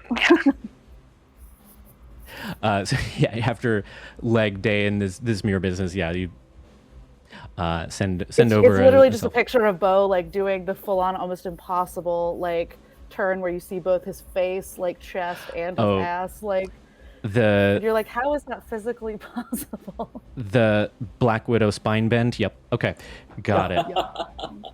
Understood. All right, and she. Hopefully see you you soon. Toodles.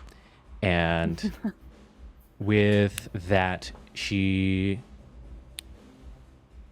just get like the pant react emoji from the picture you send, but you do also get the details on the midnight market. To establish that today is Friday, midnight market is tomorrow night, Saturday. It's Friday and night market's tomorrow. Awesome. And I actually, for the record, I think I will actually send Iris. That was not a front. I think that is just for future narrative possibilities. Have Iris go there and just scope it out. Also, keep an eye on Renali and Versek, and if they leave, or whenever they arrive, let us know. Whenever they leave, let us know, and I will give her. Make sure she has, if she doesn't already, have the in my gear. I have that. It's only 1 mile radius, but I was going to give her the radio communicator, but we'll just use our scrambler descrambler to communicate as usual. Yeah, that totally works. It makes sense that you already have that line of established contact. You speak with Iris about this. You also knows not to necessarily pry too much. You're the boss. She trusts you. And I would say you have been to a midnight market with Desmina before. Iris has not. So right. She at least is excited enough by this prospect that and aware of kind of the energy there that she goes along with the plan. And we'll keep an eye on they'll likely be meeting behind closed doors, but it should be easy enough to spy when the security let me rephrase that, not security force. When the guards for the Silene family, if they are there and if they leave, which would be a good indicator of, again, the distraction that you're taking advantage of. Perfect. Yeah, and especially the invitation is usually the biggest barrier. So it if they don't should be end fine up going, on that. that's good to know too. So we know that they're there. It's just Perfect. Okay. In that case, let's look at the clock. Yeah, let's go ahead and take our break here, and when we come back, we will see about this sneaking in business. Sound good? All right, see everybody back here in a few minutes.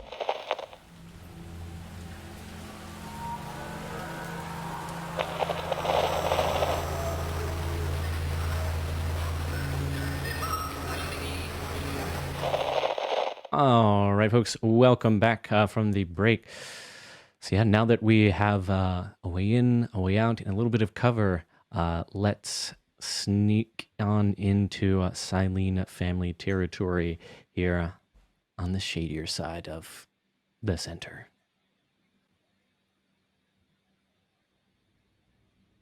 Let's get a little bit of music going. Yeah. Perfect.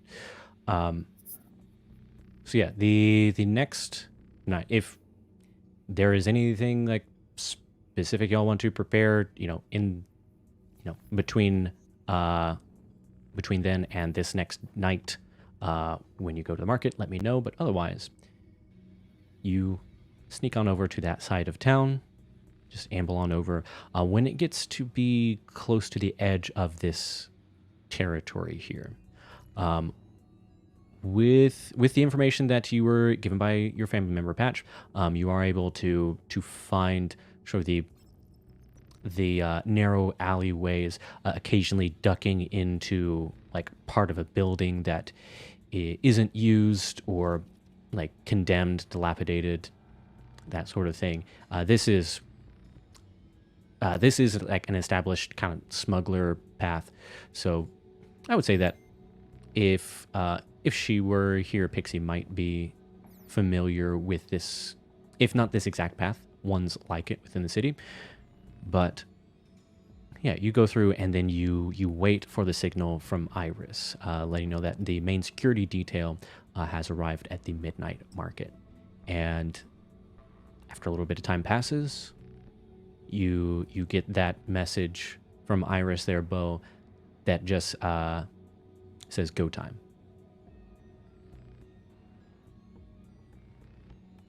You then get into the territory proper. This is with the main guard detail protecting the heads of the family and like their lieutenants at this midnight market. Understandably, there are fewer patrols on this side of town, but this is where you see things like what do you mean? Like some what seems like less sophisticated buildings. Most there are no like mansions to speak of. Honestly, the cobbled together buildings that comprise the Neon Garden, or like maybe security force headquarters, is about as big a single building as you get. Neon Garden is more of that sort of hodgepodge of buildings all strung together. But there's but for the most part, like everything on the usually trafficked parts of Echo Center are refurbished. Around here, it is kind of very easy to pick out where the direct, genuine activity is, especially on some of the borders between the family territories that you see.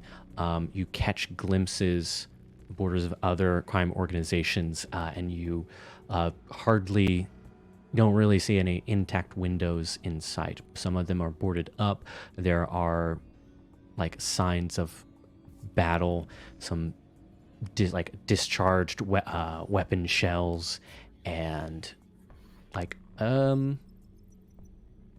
strangely enough though, here you don't catch much of the any background fire or anything. It seems like there's no active turf wars happening at this moment.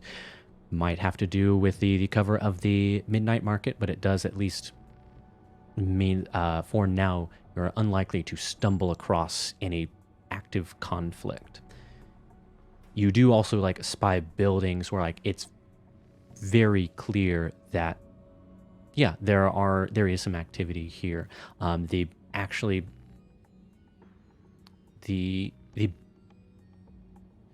lot of these buildings are either either part turf war buildings there on the outskirts, but there's also kind of some flop houses or drug dens, places that sell which is I forget what exactly we established, Bo, as far as what is offered at the Neon Garden, but if you're into synth coke or any of the other illicit drugs that are part of the cyberpunk canon, you're more likely to get that stuff around here. Most of the organized crime organizations kind of have a hold on drug trafficking around here, as one might expect. But that is possibly counterintuitively, that is how the Sideline family rose to prominence, is rather than dallying with some of the usual crime things, they kind of went for the big scores with the Galakite technology, and that gave them supremacy. You again sneak through these alleyways, these buildings, until eventually you get a ping from your agents. Oh my god, I think I'm getting a little bit. I think it's that way. Following some directions here from friend Valley Girl, you come across what looks like an abandoned movie theater. You see that there is kind of a cinema marquee there that's got a couple of odd letters there hanging on for dear life, mostly yeah, it is basically impossible at this point to tell whatever the last movie that was shown there. The lights and everything are dark. There's some illumination from overhead, as is usually the case in Echo Center as a whole. An odd street lamp here or there. You got the flickering fluorescence, because of course they are. But thankfully, you've not come across any patrols. You know where to duck out of sight and underneath, out of camera radii, thanks to the information that you received.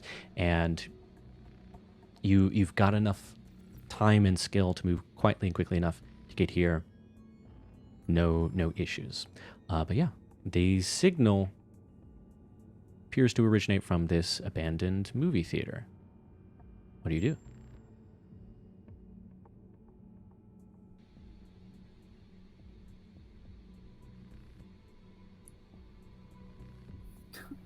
We said we were going to go in with, like, go in using cool persuasion, etc., with using the face, and get out using stealth.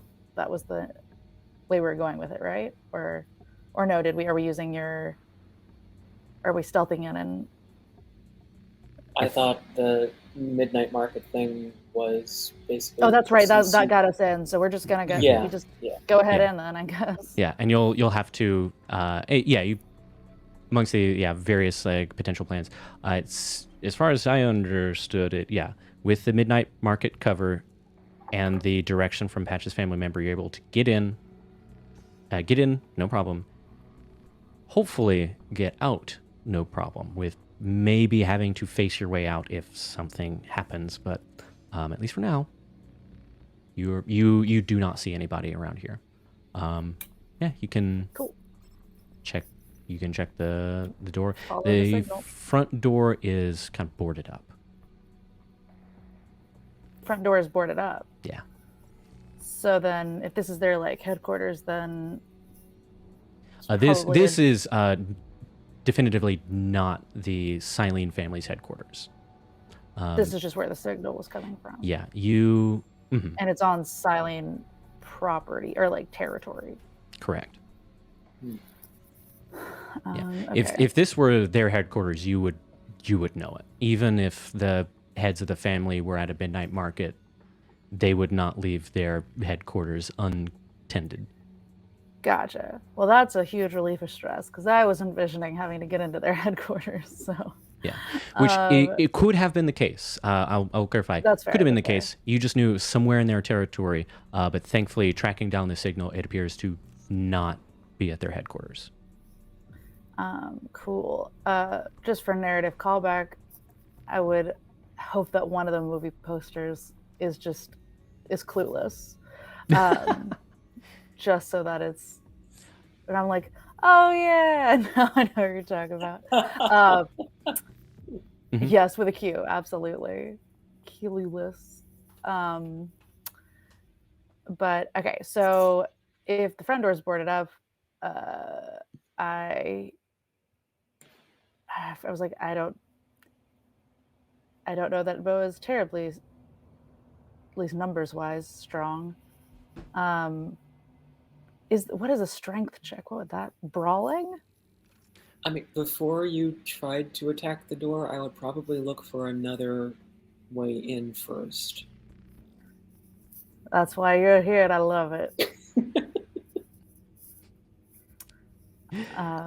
Also, because I can have do a a- shotgun, but let's try and find another way in first. Shotguns are allowed though, but I can do a perception check. That's one of my. I'm good at looking at stuff. Sure. Yeah, you can do a perception check to sort of look for, look around, see if there's another way in. Yeah, like Patch has got a shotgun. Opera, as I believe you mentioned last time, have the loading capacity of a forklift. So like, you could muscle Yeah, I was your like- way in. I'm pretty sure. Yeah, if Opera doesn't have some part of his body that's also like a crowbar, I'd be amazed. Oh, wouldn't you like to know? Oh, you know it. Ah. That's, oh, doo-doo. You know, you win some, you lose some. Patch and Opera, you may also make perception checks here, if you would like. Okay. I got distracted thinking about Opera's crowbar. Perception. There it is. Okay, 17, pretty good. Ooh. Oh, it's a good thing that we've got that 17 at the very least. Yeah, with those 2 crit fails here, you are perhaps, maybe just a little bit too nervous, like watching your back, watching your 6 too hard to really notice alternative entrances. With a 17 perception from Opera, you do spy like there is a sort of like side back entrance there, basically like an employee entrance to this movie theater, or rather what used to be an employee entrance. You check that door, and it does appear to be locked, but as far as you can tell, it's like a mundane lock rather than an electrical one. I just like to imagine that by the time Bo and Patch even look over, Opera has already done something to just completely dismantle the entire, like, doorknob.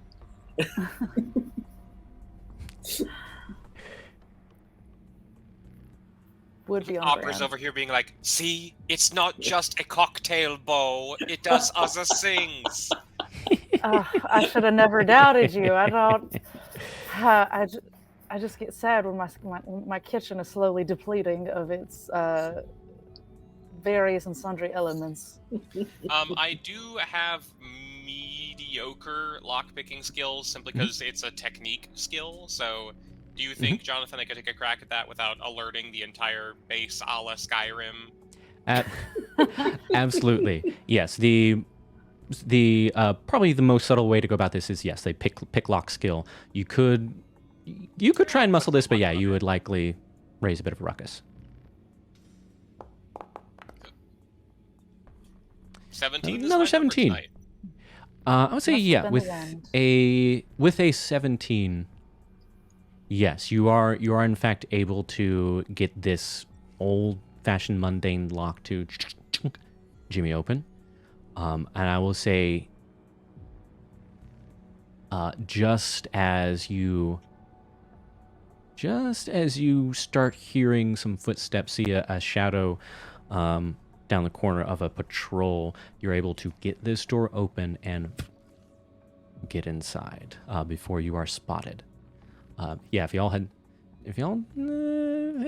to these successes, yes, you're able to get in quickly enough. Inside, you see what looks like the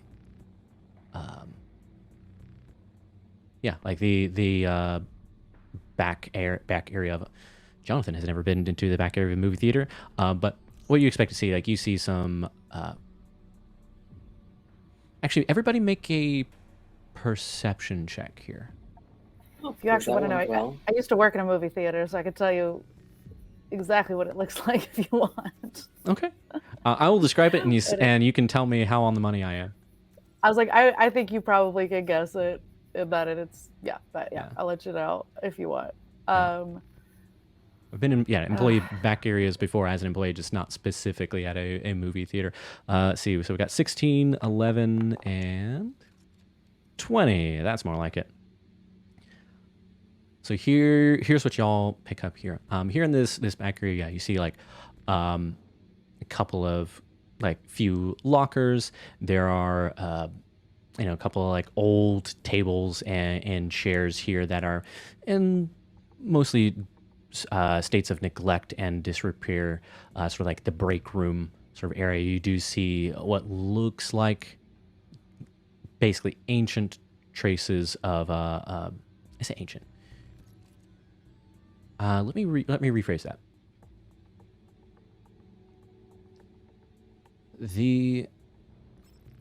I say ancient. This is none of this stuff is as old as what you've seen in like the complexes or anything like that.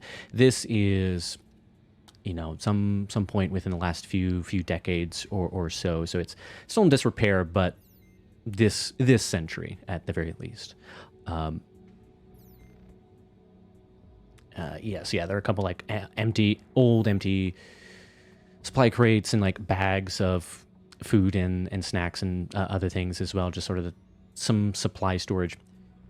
With a 20 bow, something that strikes you here is that though certainly everything is in kind of old style disrepair like you'd expect, there is a lot less dust in here than you would expect. It would seem as if this place has been in use in at least somewhat recent memory.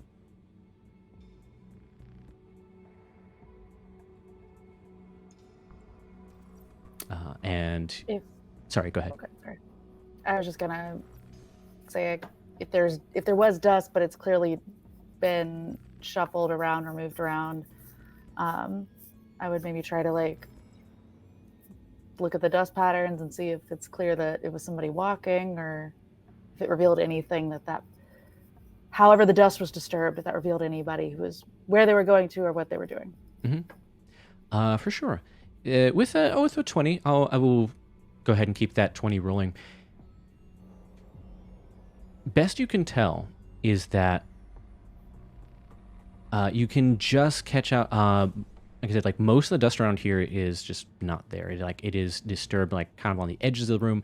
It seemed like no one directly swept or vacuumed in here, but it was just put to use. So you do catch the odd footprint kind of on the edges of this areas of activity. And as best you can tell, it's hard to tell exactly how many, but it does seem as if there are like multiple sets of footprints in here. So like multiple people were using this area here, and you see that these signs of activity do extend out. You see you do see like a door that leads out of this back area here further into the movie theater. Cool. Well, I reckon we should keep going. It doesn't seem like there's much around in here, unless anybody wants to poke around in the break room. I don't really see a need for it. I'll do a quick listen at the door and just see if I hear anything on the other side, since I've got the amplified hearing stuff. Yes, that's right. Perfect. Yes, you can roll if that's just perception again, just making sure if it's not already factored into the perception. Yeah. Perfect. And then I will particularly pay attention to noise. 23. 23. Silent. Sweet. All right. I'll push the door open and kind of just, before I walk in, I'll just scope everything out. And unless anybody else would like to go first, I'm kind of actually, I don't know if we have a really official rogue person, but I mean, it depends on what kind of rogue you're talking about, but yeah, I mean, you can kind of. I'll act as our little rogue person for the moment. Okay. Yeah, I'll poke my head out. Do I see anybody? Any lasers? Any? I don't know. Whatever. Anything of note. Yeah, you open up this door and it leads into the lobby itself. Starts out here kind of behind the counter. Behind the counter of the concession stand, but yeah, looking out into the lobby again, it is big and empty. There is let's see. Very important question. Is there any movie theater candy left? In the 50 plus years? I don't know. Jonesing for that decades old candy. Look, some of that candy never goes bad. Jolly Ranchers are eternal. Go ahead and roll a luck check for me. Straight D10. Is that just a straight D10? Okay. RD10. All right. Oh, A 9. With a 9, it looks like most of the whatever snacks here were, either like taken, eaten, went bad, thrown away. Hard to say. Like it is almost all cleared out. But with a little bit of snooping there under the counter, while definitely looking for anything that might be able to send a signal and nothing else. Why do you ask? You do find maybe forgotten, left behind, who knows, but they're just sort of tucked into a back corner of one of the cabinets under there. You do see a lone small bag of Jolly Ranchers. Yes. Yeah, I like it. It's like Bo's looking for a signal, but in his head is like, please, candy, come on. Yeah, I think you just see Bo's head disappear into like a cabinet or like a drawer, and he's like futzing about, and then he just pops back up with his like a mouthful of like chipmunking some Jolly Ranchers. Fantastic. He's the golden retriever of the group. He Bo's done. He can go home now. Yeah, it's like this is already a success to him. Yeah. All right, sorry for the tangent. Just had to do that real quick. You're good.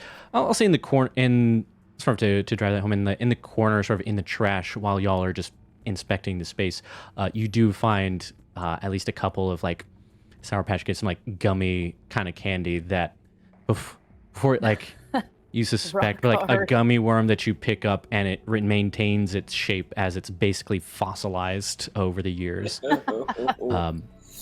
But yes, you see this big empty lobby here. You do see a couple of poster frames, and yeah, you see a poster for Qlueless. You see at this point would be kind of like a retro, like some sort of like retro night. It is.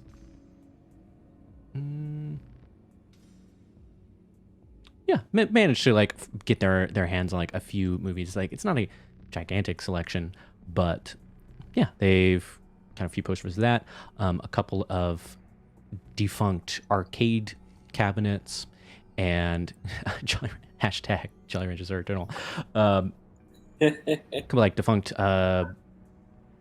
defunct arcade cabinets, a box office with the window shut, and the other side of the front doors here, which you see are now you can see from this side that some of the like the boarding up here, it looks you see a couple of like almost like fortifications here, not like set in place, but kind of pushed off to the side as if they could be used. It looks like places where you could like either like open up this boarding or like be able to look through as sort of like a just like some fortifications, some barriers for defense to be able to like shoot out of this place. They're all moved to the side, and yeah, other than that, you see the hallway that leads off to the movie theaters.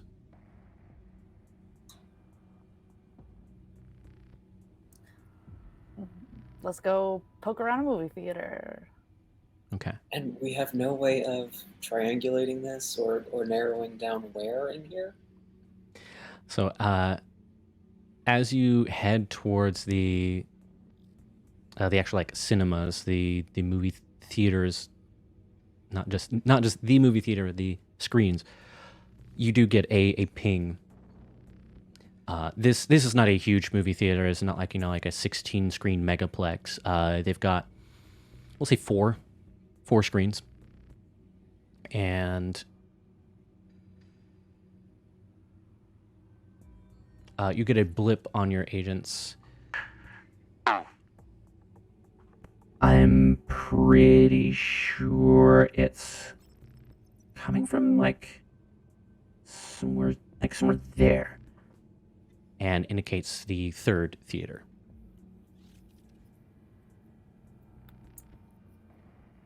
Then I think we should go for the third one first.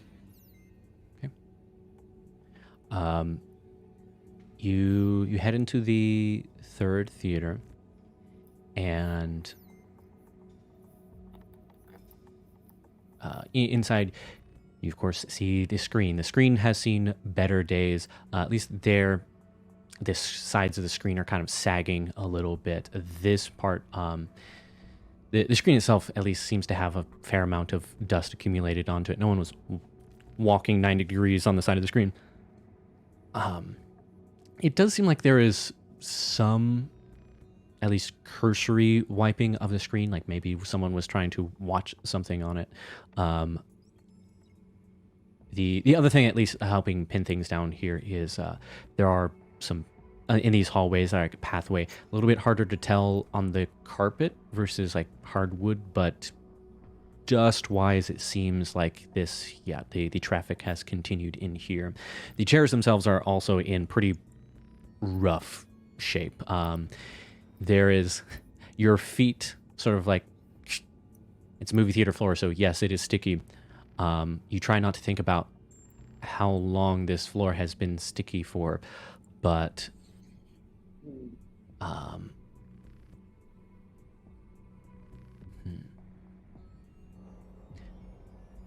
do we get a idea of like, since we're in the room where the signal's probably coming from, is there like, do we hear anything? Is there anything abnormal about the space? I'm gonna say make a perception check. Or everybody can make a perception check here as you sort of scout the space. No, but belay that, or too late. Oops, sorry. That's okay. Well, I will. you can The next time we have a perception roll, I might use these. But so we got a 23 and a 13. Cool. Here in the theater, you take a look. You see an old. Like, here's what you do notice. It's like looking through the rows of seats. You do see a couple of cans of drink here and there. Oddly enough, like again, these cans seem to be a little bit more recent. There's not a lot of them, but there's like one or two cans here or there. They're like, that seems a little more recent. As you kind of check them out. Or at least less covered in dust than other parts of there. A little like scrap a snack here or there, like a tiny little bit of wrapper from some kind of packaged food. But you don't find anything of note, which then leads you to the top of the theater. At the top of the stairs, there is a door there that leads into the projection room. And that is, you get another ping from friend Valley Girl that seems like you're on the money here. It is perhaps in this projection room. Cool. I'll do some little parkour and parkour my way through the little projection window or something. I don't know, whatever seems cool. Whatever seems cool. rather than taking the door yet, going through the window. Yeah. I fully expect there's probably just a door. Well, there's never a door in the theater to the projection room. You'd have to go like out and around and up some stairs usually. Mm-hmm. And out of Bo's probably just, he's like, I'm gonna go the quickest way I can, and there's a window there, so do some either contortion or parkour or whatever. I don't know. Yeah. Just for style, if you will give me how often do we get to use this one? You give me a contortionist roll. Yay. That is not what the contortionist roll is actually for, but close enough. You know, for shits and gigs. Hey, a 19, pretty good. You all look, as with most things, Bo does accomplish this with style. So you get a hand up on the projection window there, and you're able to just sort of like pull and sort of twist flip your way into the room itself. Yes, most movie theaters do not have a room into the projection room like from the theater itself, but it does. But you do see a door sort of like in the back corner up here, and that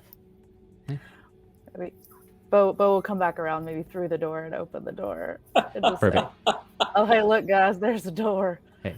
At the very least, you are able to open the deadbolt that was there with little issue and pop the door open.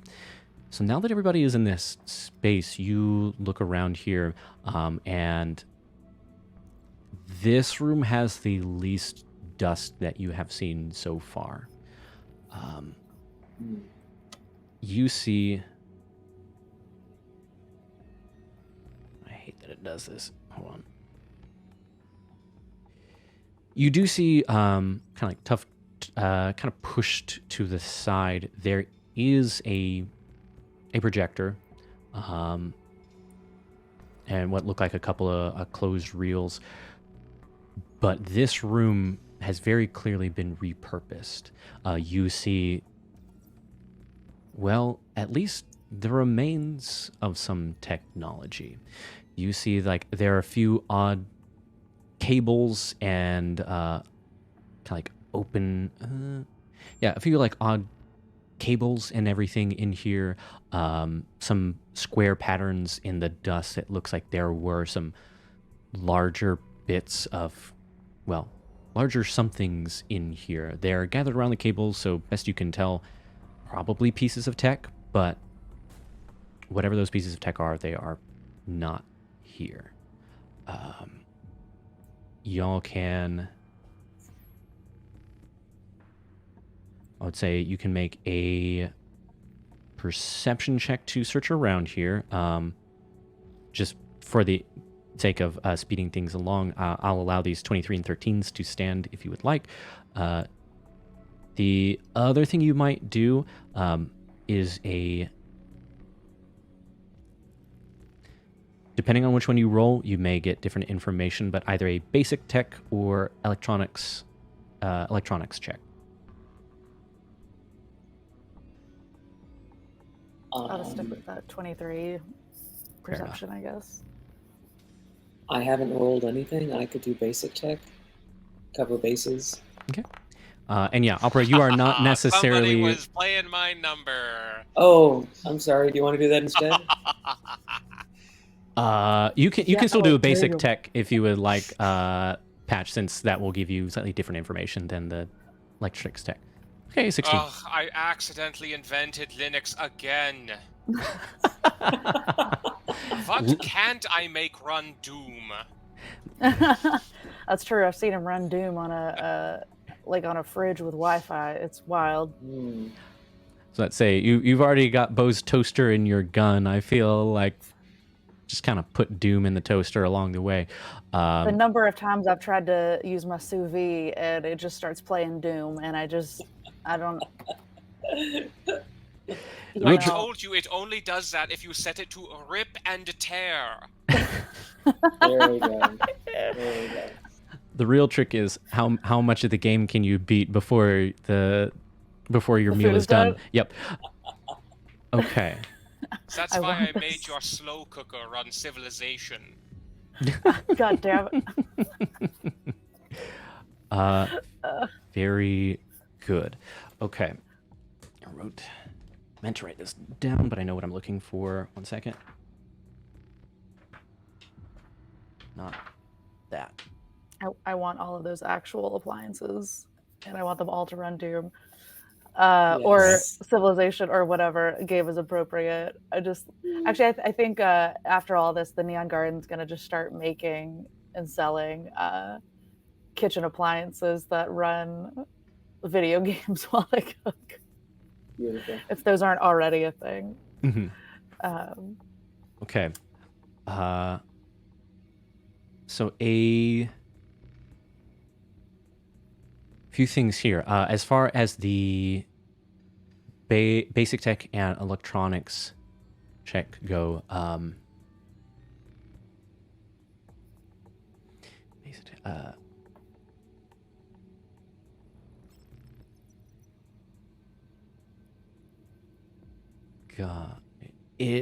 the basic tech here, while you're looking around, you do check the film canisters there just to kind of see what's there.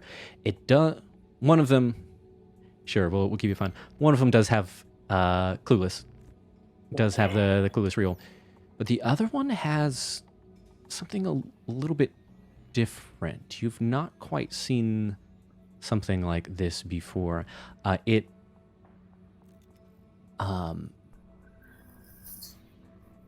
It looks like there is a bit of tech. It is vaguely in the shape of a film reel. It looks like it could possibly be projected, but there is some like electronics to it here. Not just the actual film. This not cellophane. The actual like film itself. There's some electronics in here as well. In fact, you recognize a plug to a brain dance.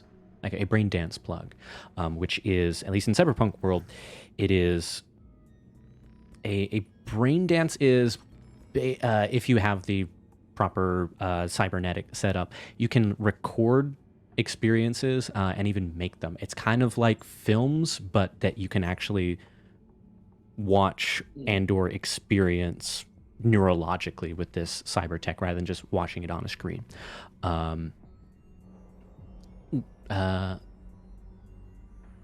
Which, yeah, is a strange sort of combo that you've not seen before.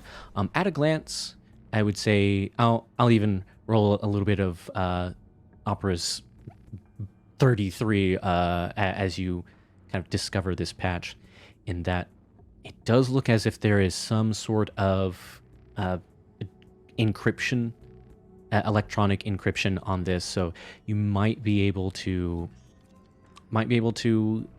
figure this out, but at least at this moment, it is not watchable, as best you can tell.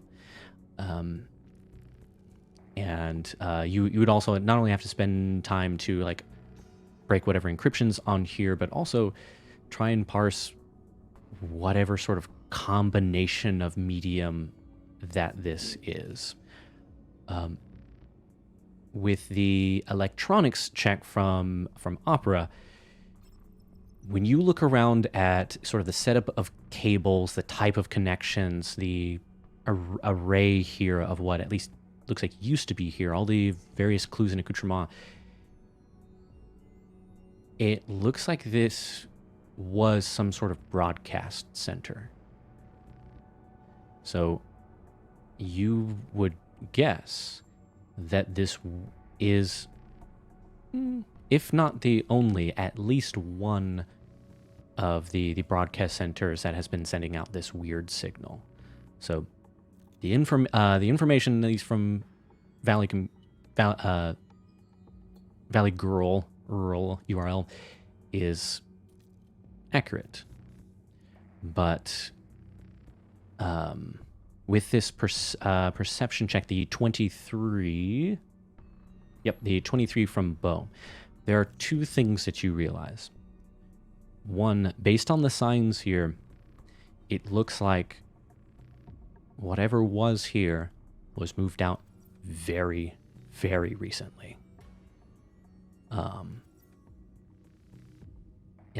Like possibly within the last 24 hours even.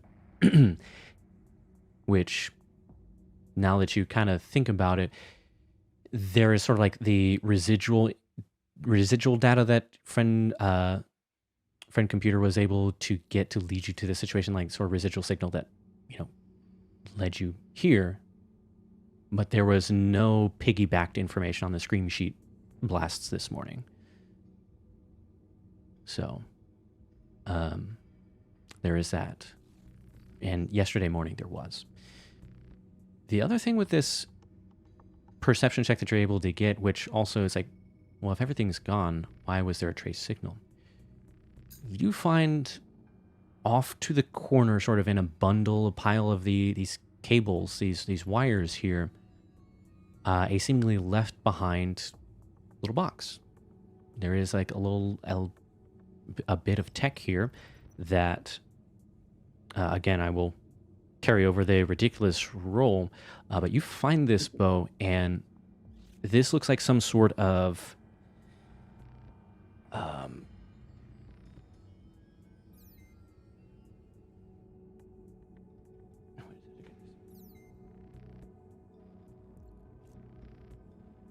Yeah, this is think of it like a cyberpunk version of a Raspberry Pi. These are like very small computers here in a box that are highly customizable, highly programmable. It is kind of hard to, it is not necessarily the most powerful thing in the world, but it is hard to know what it is meant to do without actually like turning it on, plugging it in, and checking it out.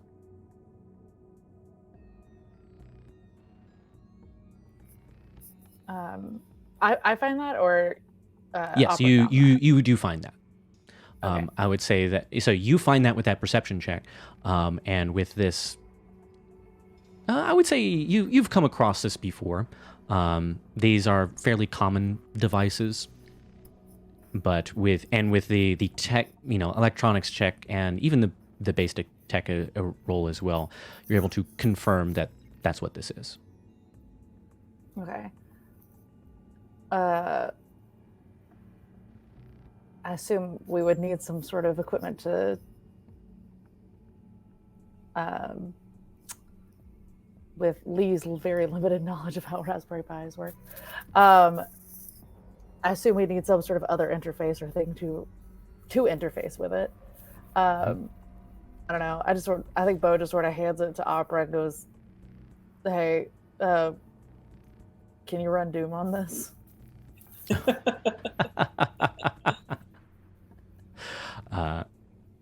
Yeah, for you, Opera, running Doom on something like this is child's play. You could like do about 4 Rubik's Cube in one hand while you do this in the other. But oh yeah, I think that's just Bo's now way of saying, Yeah. Opera, I don't help. No. But When it's something especially easy, she hands it back and it's running Minecraft, but you can play Doom inside of Minecraft. yep, Lovely. perfect. I would say that between, especially with the hookup cable, plenty of hookup cables in this room that were seemingly left behind, as well as not only all the agents that you have in your possession, and or Opera, your Inspector Gadget toolbox of a body that you've got going, you could definitely like rig this up to check it out if that's what you would like to do here.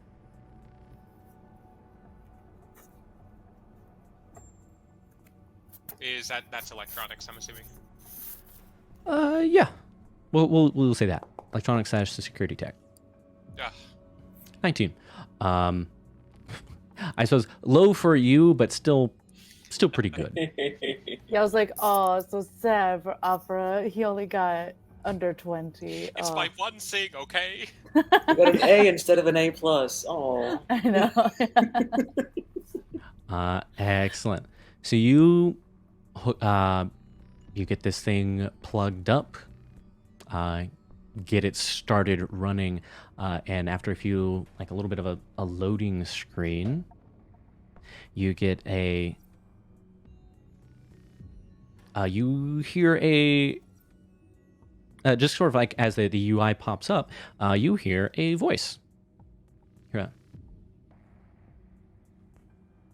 Hi, I'm Jacobot. What can I do for you? Oh, no. Another one. I literally don't know. Oh, well, that's okay. I'm here to, and you immediately hear no. I can already tell this guy is, ugh. But, Now I'm just actually, excited for Jonathan to have to RP with himself. oh God, I will try and keep that to a minimum unless you really want me to.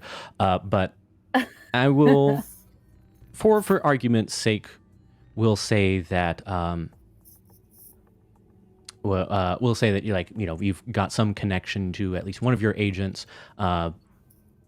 You have taken these precautions before, Opera, so if you would like to, you can kind of have the sandbox software to like make sure it doesn't do anything fishy to your devices, to your agent.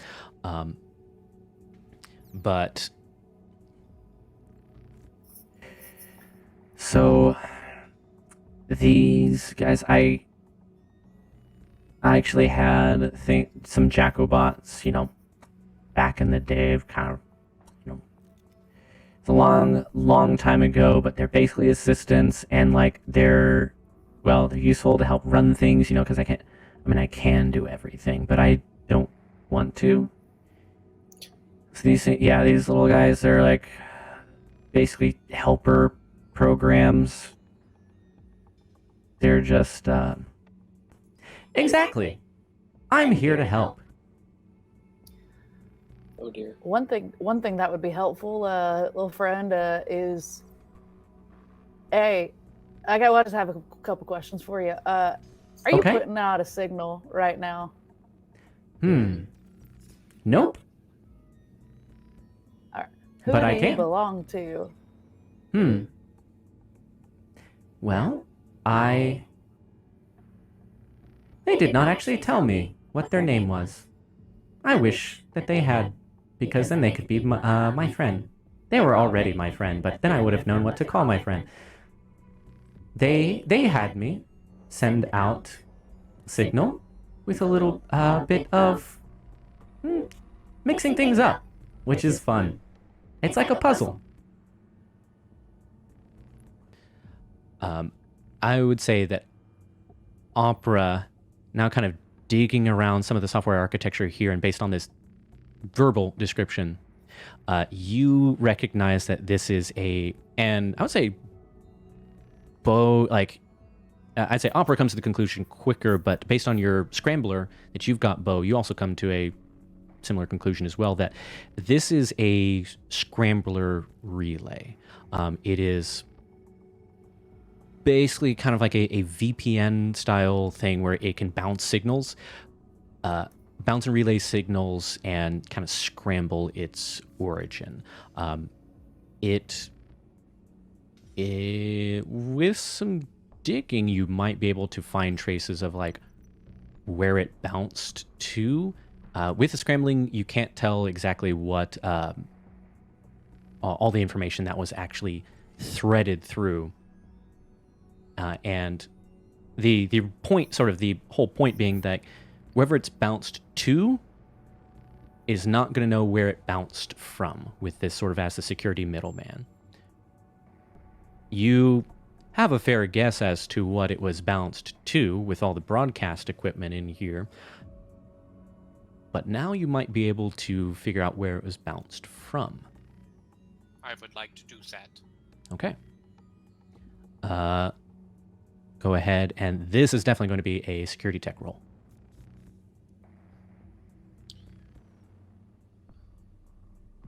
Let's see.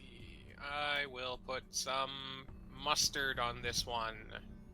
Might as well. By which I mean luck. Spicy German mustard. Ooh. Whoa. Jawohl. Okay. With a 30. Tell me all your secrets. Mir gibt's nichts geheim. So here,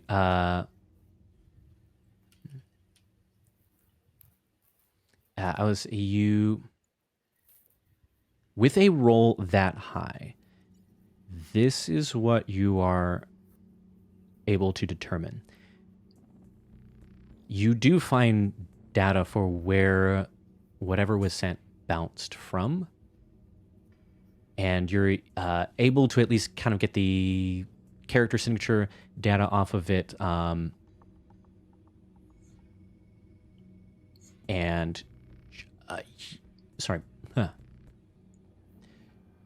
the origin data that you find surprises you, because based on these coordinates, it looks like it came from the Technohemian beach compound. Before you're able to zero in on the signal any further, like to a more precise location, the like built-in, as you look into this data, the built-in software executes and deletes itself. But maybe with as much you were able to glean before it deleted itself, maybe you can find some way to find the actual origin, but that is where it pointed it towards you. That is where it pointed you toward. And yeah.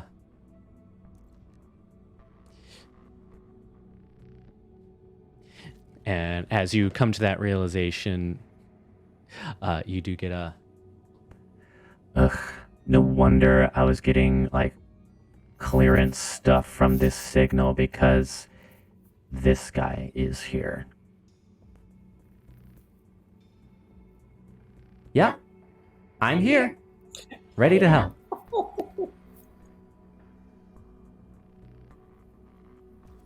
I don't want to take him with us now. Yeah. What do you do? You can certainly take this device with you if you'd like. How would any of us know if it's capable of, like, being tracked? Does that make any sense? Like, if we do take him with us, will other people know where we are? Well, I would say that no rolls needed, given that you were able to... this appears to be like the trace signal that, you tracked down to this from this location, because you knew to look for it. It's entirely possible that if you take the... Oh, yep. Another few points to change friend computer setting again. You do get the sense, like, if you took this device with you, it could be traceable. That being said,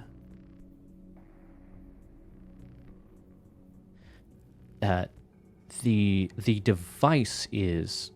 the data would be harder to track. So if you downloaded Jacobot and or whatever data is left on this thing that hasn't deleted itself, if you downloaded that to something more secure, again, like your sandbox agent programs or something else like that, you feel like you could take this data with you without it following you, without it being tracked. What do you say, Opera? Sounds like the answer we're looking for, right? Okay. Just because you did it for a friend computer, if you would like, you can, I would say you can install the Jacobot app, much like you have done for friend computer, if that is of interest to people. Patch would absolutely love to talk to Jacobot. I have one very important question before I invite you into my phone, Jacobot. Anything. Do you produce notifications? Normally, yes. Let me rephrase that. If you want me to, then yes. I do not. Okay, then I won't. Welcome aboard. Love it. Perfect. So you bring Jacobot on board, and you do hear it. As long as he doesn't touch any of my stuff. We'll make sure that Jackbot doesn't.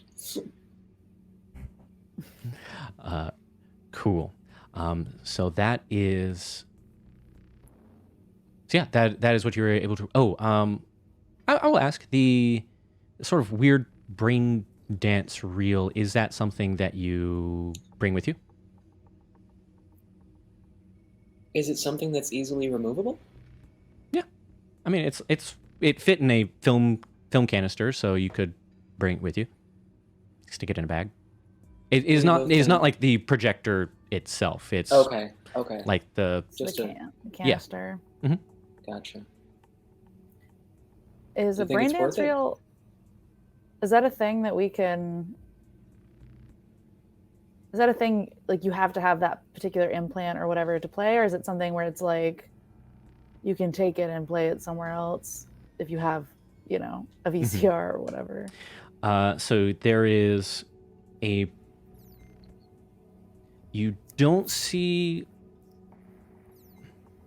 like the hardware attached to it. Like it has an attachment for it to hook up to a Braindance viewer, which is how those things are viewed. Let me double check. I don't think that's necessarily something that you have to like install, but I might be incorrect. It's fine. I don't want to make you look up stuff like on the spot, but I will look that back up, whether that needs to be like direct.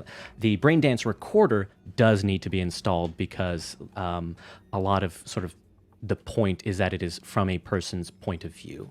It can be edited much like a movie, but that's kind of the base of it's it. VR glasses, yeah. Yeah. It is actually not dissimilar to the VR technology. I guess like the difference of the VR environment that you found versus brain dancing is newer, so there are still some. That is still kind of a new frontier as far as things around here. Think like That's okay. the introduction of talkies. Oh, sorry, I didn't mean to interrupt. Sorry. No, you're good. But point being, it could be playable. The part of the reel that again is sort of unusual is it does appear to be adjacent to a brain dance recorder, but it seems to kind of be somehow hooked up to the film. You'll have to take some time to sort of decipher it all, but it does seem that with some work you could figure out whatever is on here. I mean, Lee's thought is to take it with us, but also if it's left here with this like signal thing, like either somebody wanted us to find it or wanted it to be found at least. I don't know, unless they were in a hurry. But if one thing I will say, I'm a little. Yeah, I'm a little like worried about taking it with us, but you know, why not? One thing I will say, just to so it's not lost in the wall of narration, is that the bulk of this room was dominated with what clearly used to be some sort of broadcast center tech setup.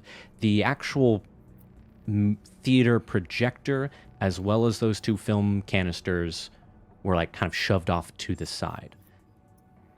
You are right. Someone could have left it there for you to find, but at least on the surface, it looks like it was just kind of also here. Okay. Well, yeah. Let's take it with us. Sure thing. I'll bundle it up. Great. Okay. Well, we got the thing that's making the signal. Or that was, I guess. Mm-hmm. And apparently we have a new friend. And we have a new friend, we'll see. Yay! Listen, I love it. I don't want to get overexcited, but mascot. I can be a mascot. Yeah, if you want me to. All right, work on your own clip art. Oh no. Oh no. Uh-oh. You are okay. Okay. Jacobot. Yes. If you tell me, if you ever utter the phrase, "It looks like you're writing a letter. Would you like some help?" I will destroy you. Okay. I will not say the thing that you just said. All right. And I will never call you Clippy, in case that ever comes up.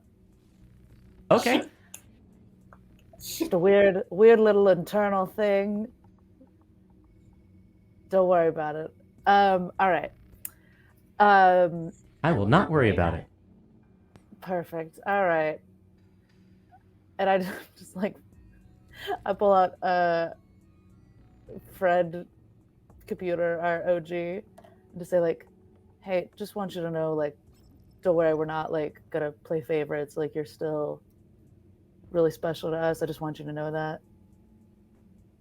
I mean, yeah, obviously I'm not jealous of like that thing, but I mean, it is at least good to know that. I mean, we both know that you're the real one, but thank you.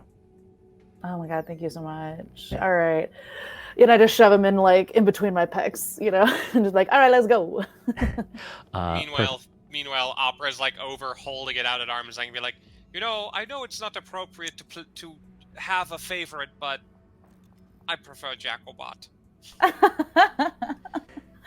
Ugh, Start up the drama. That's Whatever. fine. It's whatever. And you hear, I said, Bo, you hear just like a slightly grumbled. I mean, you're wrong, but whatever. It's Meanwhile, fine, don't listen to him. sorry, go ahead. I was like, it's fine, don't listen to him. But you're both beautiful. It's great. Yeah. And Opera, you just hear a, yay! At this point, so kind of, Oh my god. it sounds like you are leaving the actual box, the device here that contained Jacobot and some of the Scrambler relay data, leaving that device here because that signal seems to be potentially trackable. You grab the reel. It is at this point that, Bo, you get a ping on your on your agent that just says 86. 86. They're going to kill you.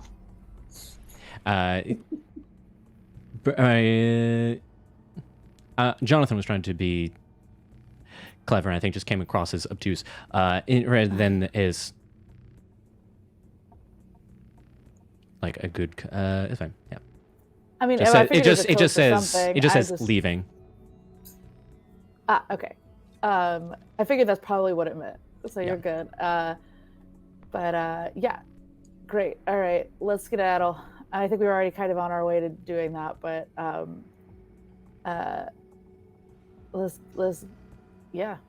Okay. scoot. You got Okay. it.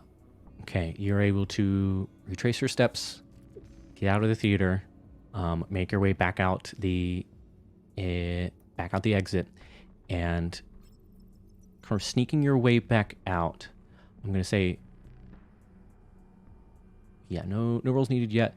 You are pretty close to the edge of the territory,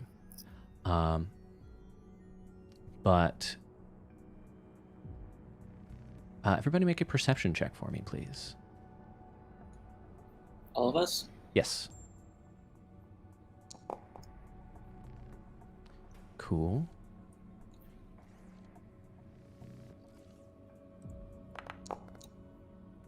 $12.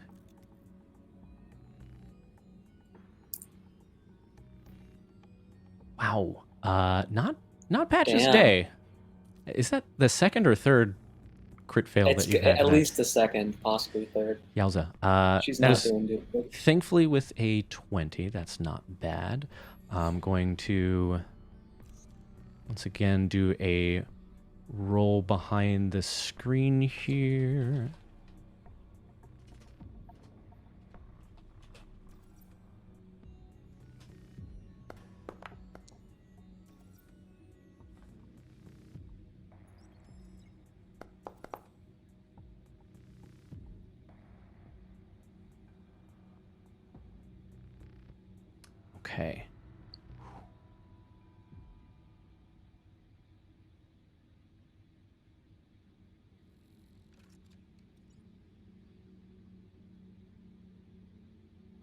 Okay. Okay.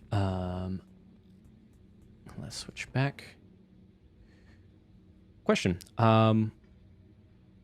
I presume that y'all are being kind of, sneaky, kind of like how you were on the way in. If I can go ahead and get a group stealth check, please. I'm going to use, usual group stealth check rules where hopefully at least two of you do well. Oh my god. I haven't rolled below a 7 tonight. I was about to say, speaking Why of... didn't you give me someone to fight, Jonathan? Right? Speaking of, second or third crit something of the night. Very good. So that's a 28 crit from Opera, a 19 from Patch, and a 15 from Bo. Pretty dang good. Okay.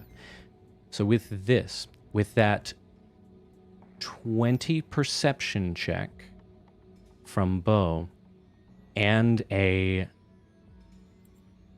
this group stealth here, as you are nearing the edge of the path out, you are able to see in time, just like two people walking forward, like walking down the street. They are clearly armed. They are dressed how Silene, we'll say employees, Silene family agents to be dressed. Seems like they are sort of kind of scouting the area ahead as the main force heads back towards headquarters. So with that 20, you're able to spot them in time as they sort of scout forward. And with this group stealth check, thankfully, you're all able to duck back before you are spotted as well. So you have these couple patrol people here.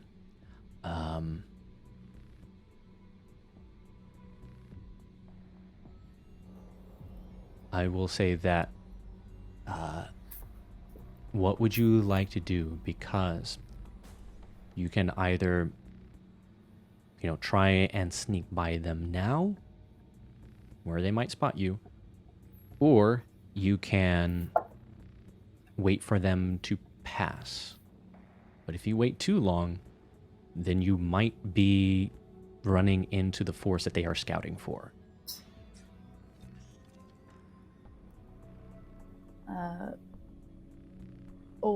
Don't we have that, or are we in that sort of, wasn't there a secret tunnel or something that we were? It's less of a secret tunnel, and it was more like a subtle pathway that lead like less scrutiny. You know where to avoid the cameras, fewer patrols. This just seems to be the sort of, again, returning vanguard from the people who are returning from the midnight market. Gotcha. Or I suppose, yeah, option A, sneak by now. Option B, wait and risk running into the main force. Or I suppose, yeah, option C is violence. Or none of the above. You tell me. What do you do? So yeah, you're like ducked behind a building, or like kind of hang out in a sort of crumbling part of the building. Like, so you, if you stay here, they won't find you. But it's up to you.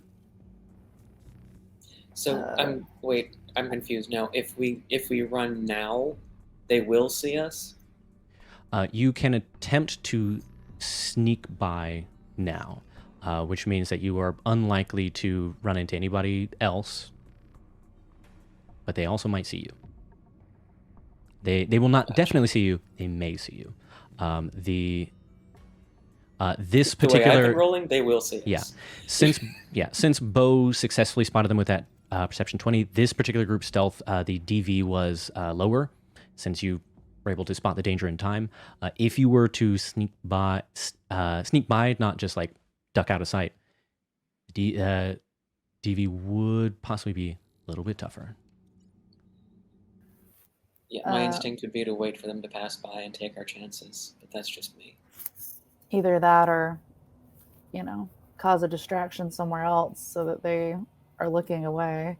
But I don't, other than just yeeting a glow stick, I don't know what else Bo can do. I don't know.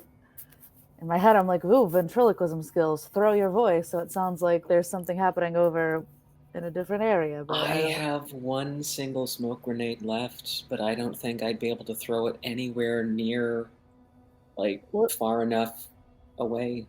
It's like, I don't want them to freak out, though, is my thought. Is like, I was just thinking, like, a cat or noise or something, so do you have a cat in your bag? Away. Patient to make a dirty joke is overwhelming. But I won't. And that's how we got banned on Twitch. Yeah. I was just going to make a is the cat in or out of the bag joke, but no, that one's better. All right. Yeah. Schrodinger's. Yeah. All right. Why don't we just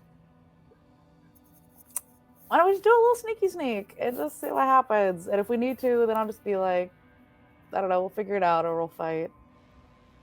We haven't had it's been a little bit of a chill, we'll see what happens. Okay. Plus it's 11, so. Yes. I think however this pans out, I think we're about to wrap up here for sure. Cool. Yeah. So if everyone's down to give it to give a little sneaky sneak, I think that's probably our best option, because if we wait, it's just there's just gonna be more people later. Oh, I already rolled it. Too late. Okay.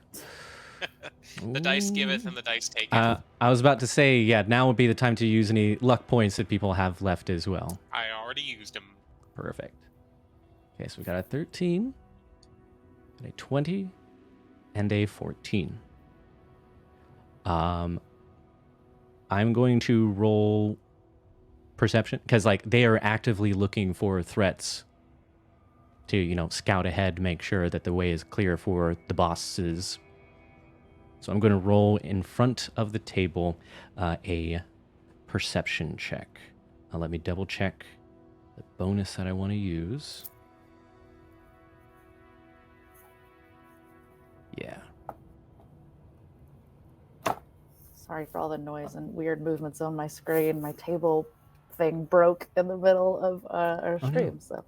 Oh no. It's fine. It's just the screw came out of the bottom, so it's all slippy slidey. Thanks, IKEA. Yeah. So we've got a 13, 14, 20. They have a +5 to perception. If they roll what high goes the defender? So 14. I would say I would consider y'all in defense at this point. So if he rolls a total of 14 or lower, you're able to get by.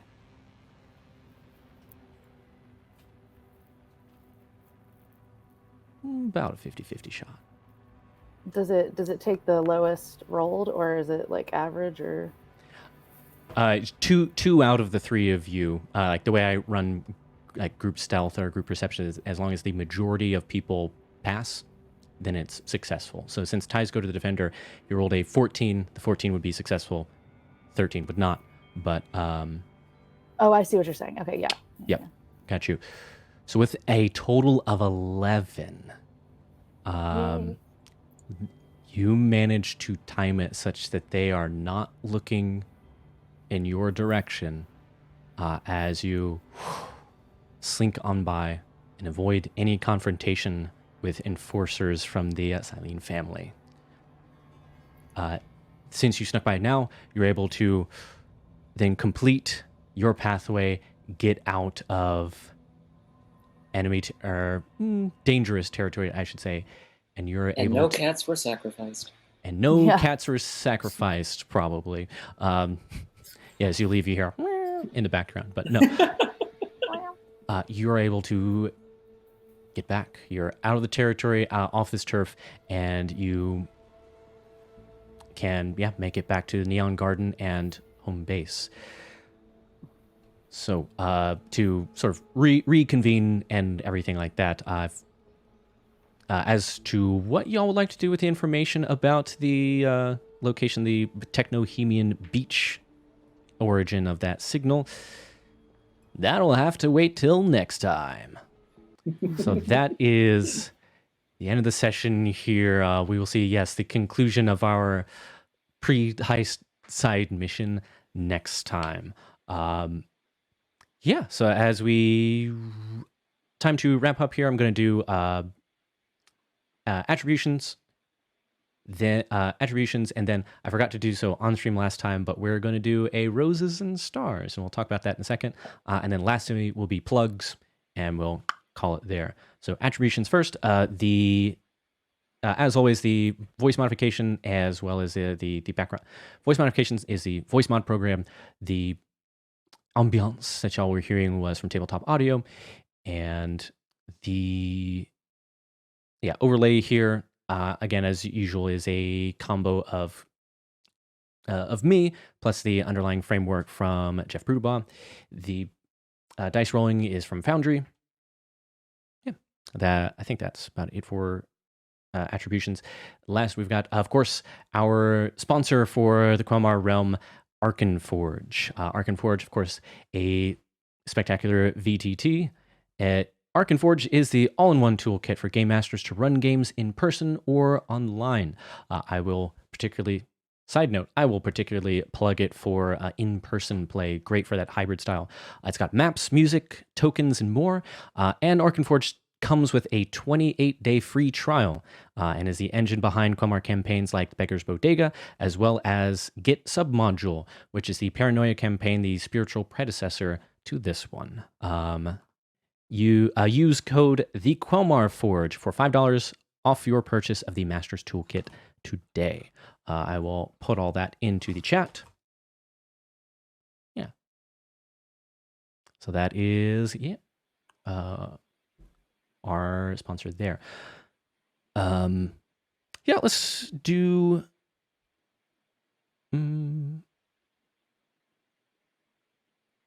Actually, yeah, let's do plugs now. I will try and keep at least Quelmar plugs here on as succinct as I can. But yeah, anything to plug / replug, Lee? Come see Something Rotten at Bowie Playhouse, Second Star Productions. It runs May 26th through June 24th, weekends. Come see me be a tap dancing egg.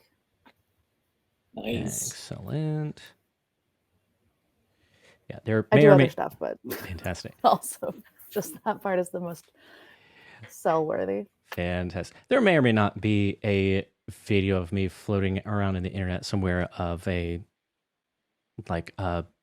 cabaret event where I was saying it's hard to be the bard. If I were to be a part in that show, I would kill to be Shakespeare. Yeah, our Shakespeare is. I didn't know that they were auditioning women for Shakespeare, but otherwise I would have absolutely auditioned for that role. But our Shakespeare is played by a very feisty, petite, young Black woman, and so I am so excited to celebrate some dope ass diversity and piss some people off. It's gonna be great. That sounds amazing. I love that a lot. I look. Hopefully, I'm able to catch it. I'm looking forward to it. I am a bard girl, though. They did decide to replace the bard boys with bard women to go with the theming, which should be a lot of fun. So we get to dance and sing to the whole innuendo song of "It's hard to be the bard." Love it. Quickly for people at home, if you're not familiar with Something Rotten, Shakespeare is basically a rock star, like treated like a little rock star in the show. It's like as if I don't know, Mick Jagger walked in or something. Like, it's amazing. Matthew, anything to plug? All right, Angela. Thursday, System Agnostic, 7 p.m. We are in the final chapter of the campaign. The simulation is actively trying to kill us all, so come see if it succeeds. Fantastic. Well, using a game system called Die, Yes. I'm sure y'all will succeed. You'll be fine. Can't imagine. So check out System Agnostic. Fantastic. Thank you, Lee, for the links there.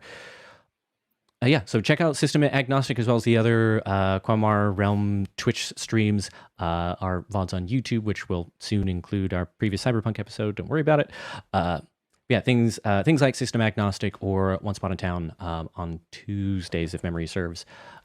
Come check all that stuff out. So speaking of Quelmar stuff, I'm going to plug this. Go ahead and get these plugs done. First off, mentioned a couple times, but Quelmar Con is rapidly approaching. Second weekend in June. It is in Maryland, about 45 minutes or so northwest of DC.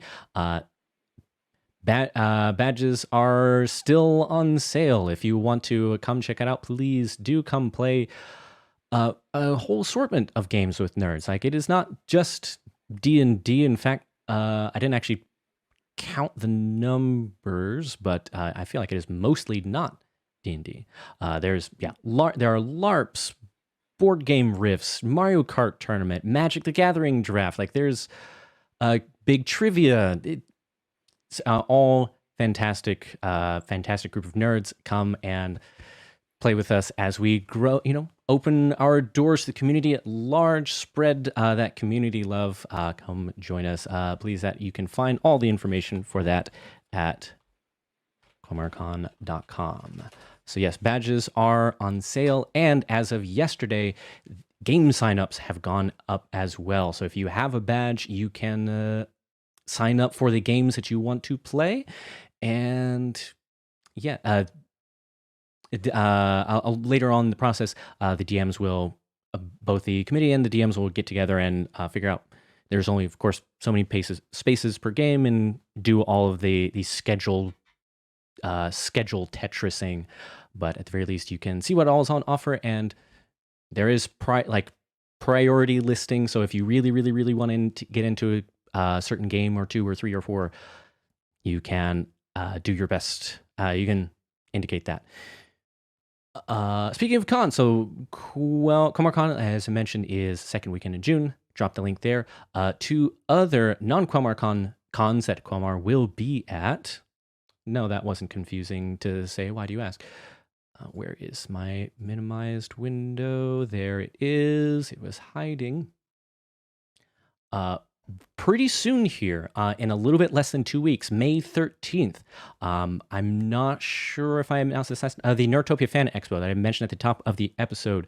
I'm going to drop the link into the chat. So it is their very first time doing convention. Nerdtopia is a game shop up in Pennsylvania, but they are having doing their very first convention, Nerdtopia Fan Expo in Westminster, Maryland, at the Daniel Shipley Memorial Arena. Drop the link into the chat, and they have partnered with us. They have asked us as an organization to help them run their tabletop play area.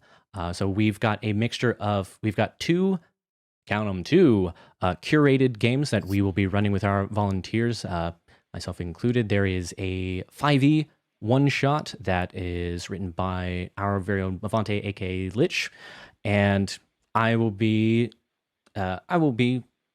writing, creating, bringing a Monster of the Week one-shot.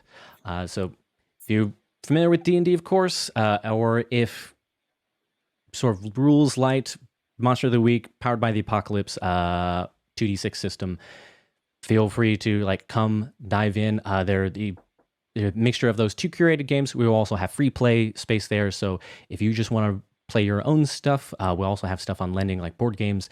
We will have materials to borrow, plenty of stuff to check out at this convention. So yeah, do that. Yes, thank you, Glazando. We will see you soon.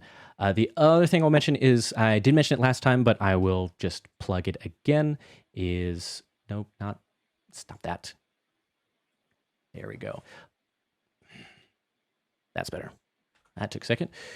Is AwesomeCon. AwesomeCon is in DC. That is going to be, the weekend directly after QuelmarCon. So if you go to QuelmarCon, you're thinking, you know what? I need more nerd stuff in my life. QuelmarCon was just not enough. You can come down to DC for AwesomeCon the weekend afterward, June 16th through the 18th. Just right here on the front page, they've got not only, of course, will we have a table there in the as an exhibition table. Come say hi, but also they were also generous enough to donate that table to for us to use for free as a charity organization. That is a 4-figure number that they usually charge for that 10 by 10 table for people to use, but they generously donated to us for free. AwesomeCon definitely living up to that name. Right here on the homepage, I see Elijah Wood, Sean Aston, and oh my God, I know his Andy Serkis. Took me a second. Those are just like the 3 big featured guests right there on the homepage. They've got a bunch of guests coming, especially voiceover artists. I remember seeing quite a few names that you will know on there. So yep, come check it out. So yes, that's all the con business that I have to plug. Last thing before we say goodbye is roses and stars. So this is something that implemented last time. Forgot to actually do it on stream, so we did it afterward. But roses and stars, pretty simple. We go around a circle. Roses are something that you really liked. Kind of the idea is that it's something that either something that happened or something that someone else did. You're like, that was awesome, and you just want to shout that out. And stars is something that you are either like looking forward to or would like to see in the future if for this game. So if anybody would like to go, I can go in a circle if you want, unless someone wants to jump in and go first. All right, circle it is. Lee. Let's go. Let's change things up. I'm always putting Lee on the spot first. So Angela, I'm now going to go reverse and throw you under the bus first. We can skip you if you like. Matthew, Rose and Star. I thought I was the safe one to not have to go first. You thought? Well, I'll start for Star.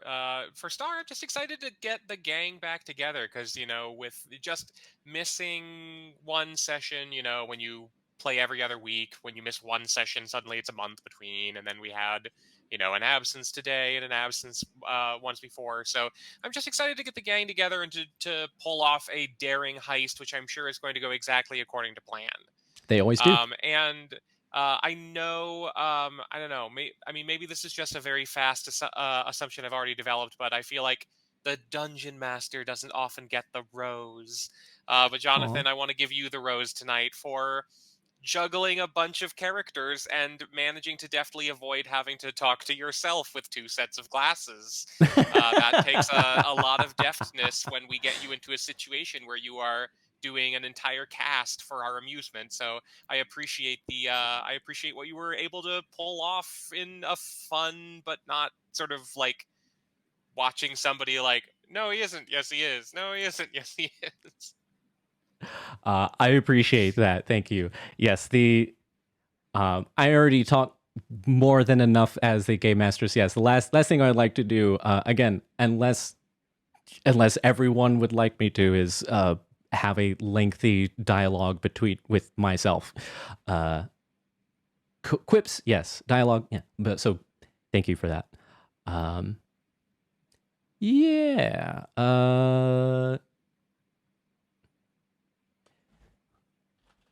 Rolling D2 for heads or tails. Oh, it actually flips a coin. Neat. That's a 1. So Lee, Rose and Star. Okay. I always get them confused. Rose is the one. Rose is a positive. Yeah, nice shout out for somebody else. And Star is like what you're looking forward to or would like to see in this game in the future. Gotcha. Okay.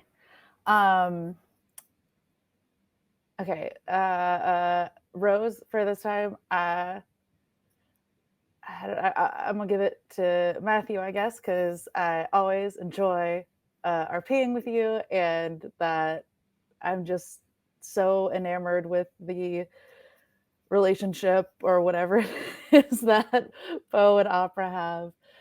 I think it's so wonderfully endearing. I'm always a sucker for the grumpy with the super positive archetype like thing, like grandpa with the overly positive person, or the movie Up, I love that. So and now we have if Bo is the squirrel dog / the Kevin the dodo bird, a mix of the two, now we have our, I guess, Jacobot to be our little Boy Scout. Aww. And so I think that's great. And let's see, Star is the thing I'm looking forward to. I don't know.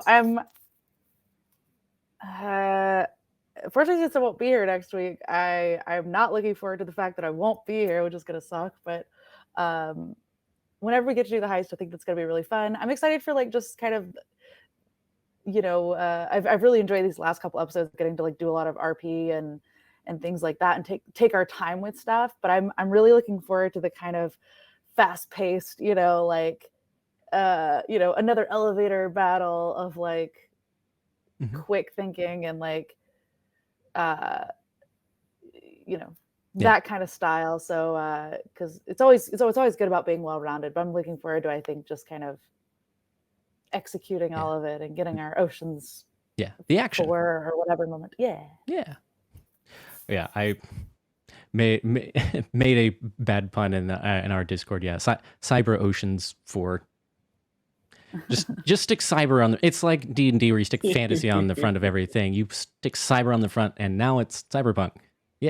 Or punk on the end. Ocean Punks 4. We'll workshop it. I feel like we'll work on it. You just got to put a Q in there somewhere and it's good. The Cybertalian job. All right, I take it back. It doesn't always work.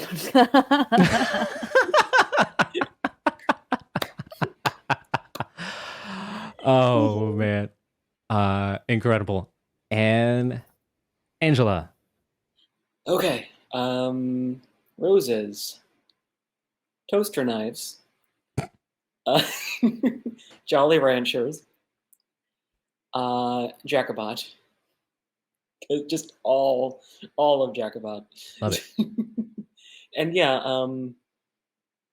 kind of with Matthew on that like it's amazing how much you're able to do with all of those characters at once.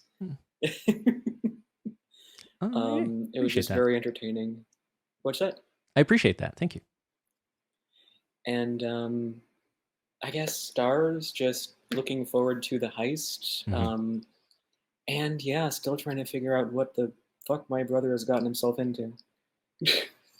Well, yeah, he's fine. Why do you ask? Fine. Bunch of Jacobot stands. Yep. Yep.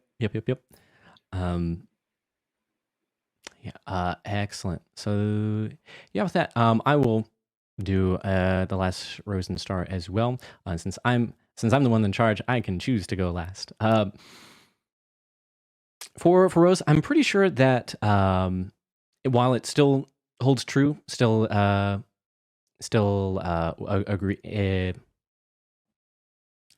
Let's retry that. Still the truth. I still stand by it.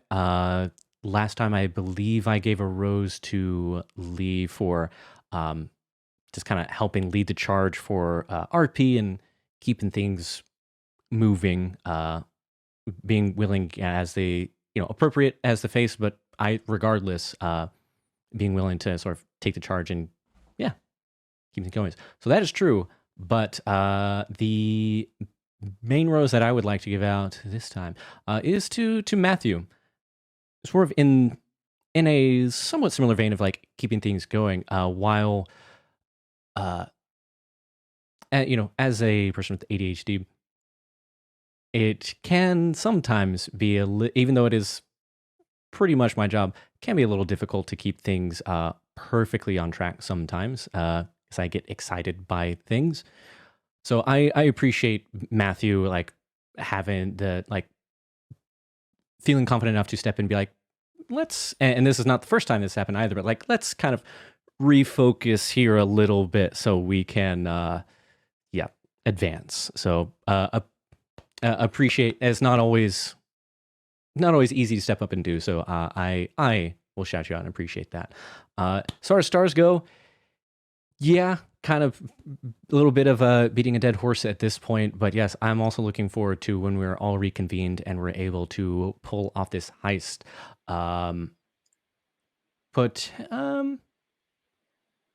There's potential I don't know about spoiler, but I have said from the get-go that this is intended to be a like medium length campaign rather than a years-long thing. It is already a little bit. I guess it's only been 6 months. In any case, well, as Matthew has mentioned, it's only been 6 months, but you miss a session, then that's a month gap, etc. So at least, unless something changes, I will always stay on my toes. But heist is going to lead us into Act 3 of our story here, as we sort of start. Yeah. Whatever, come what may. This is Act 3 of our little story here. So we'll see what happens.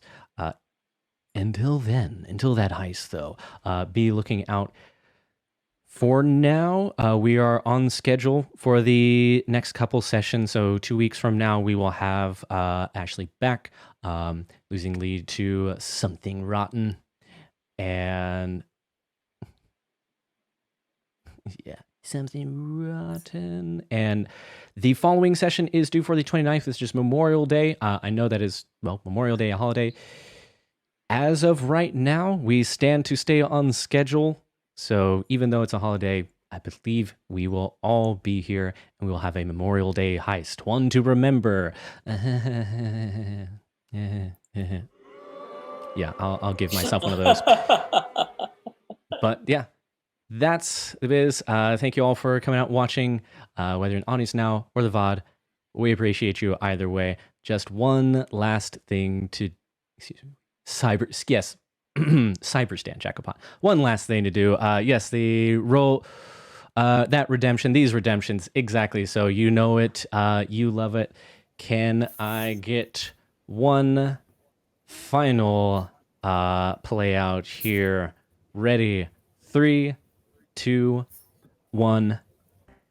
Keep rolling those Rolling dice. the dice. I guess. Nailed it. As long as Jacobot doesn't touch my dice. Those are mine. Bye, everybody. Aww. Dope.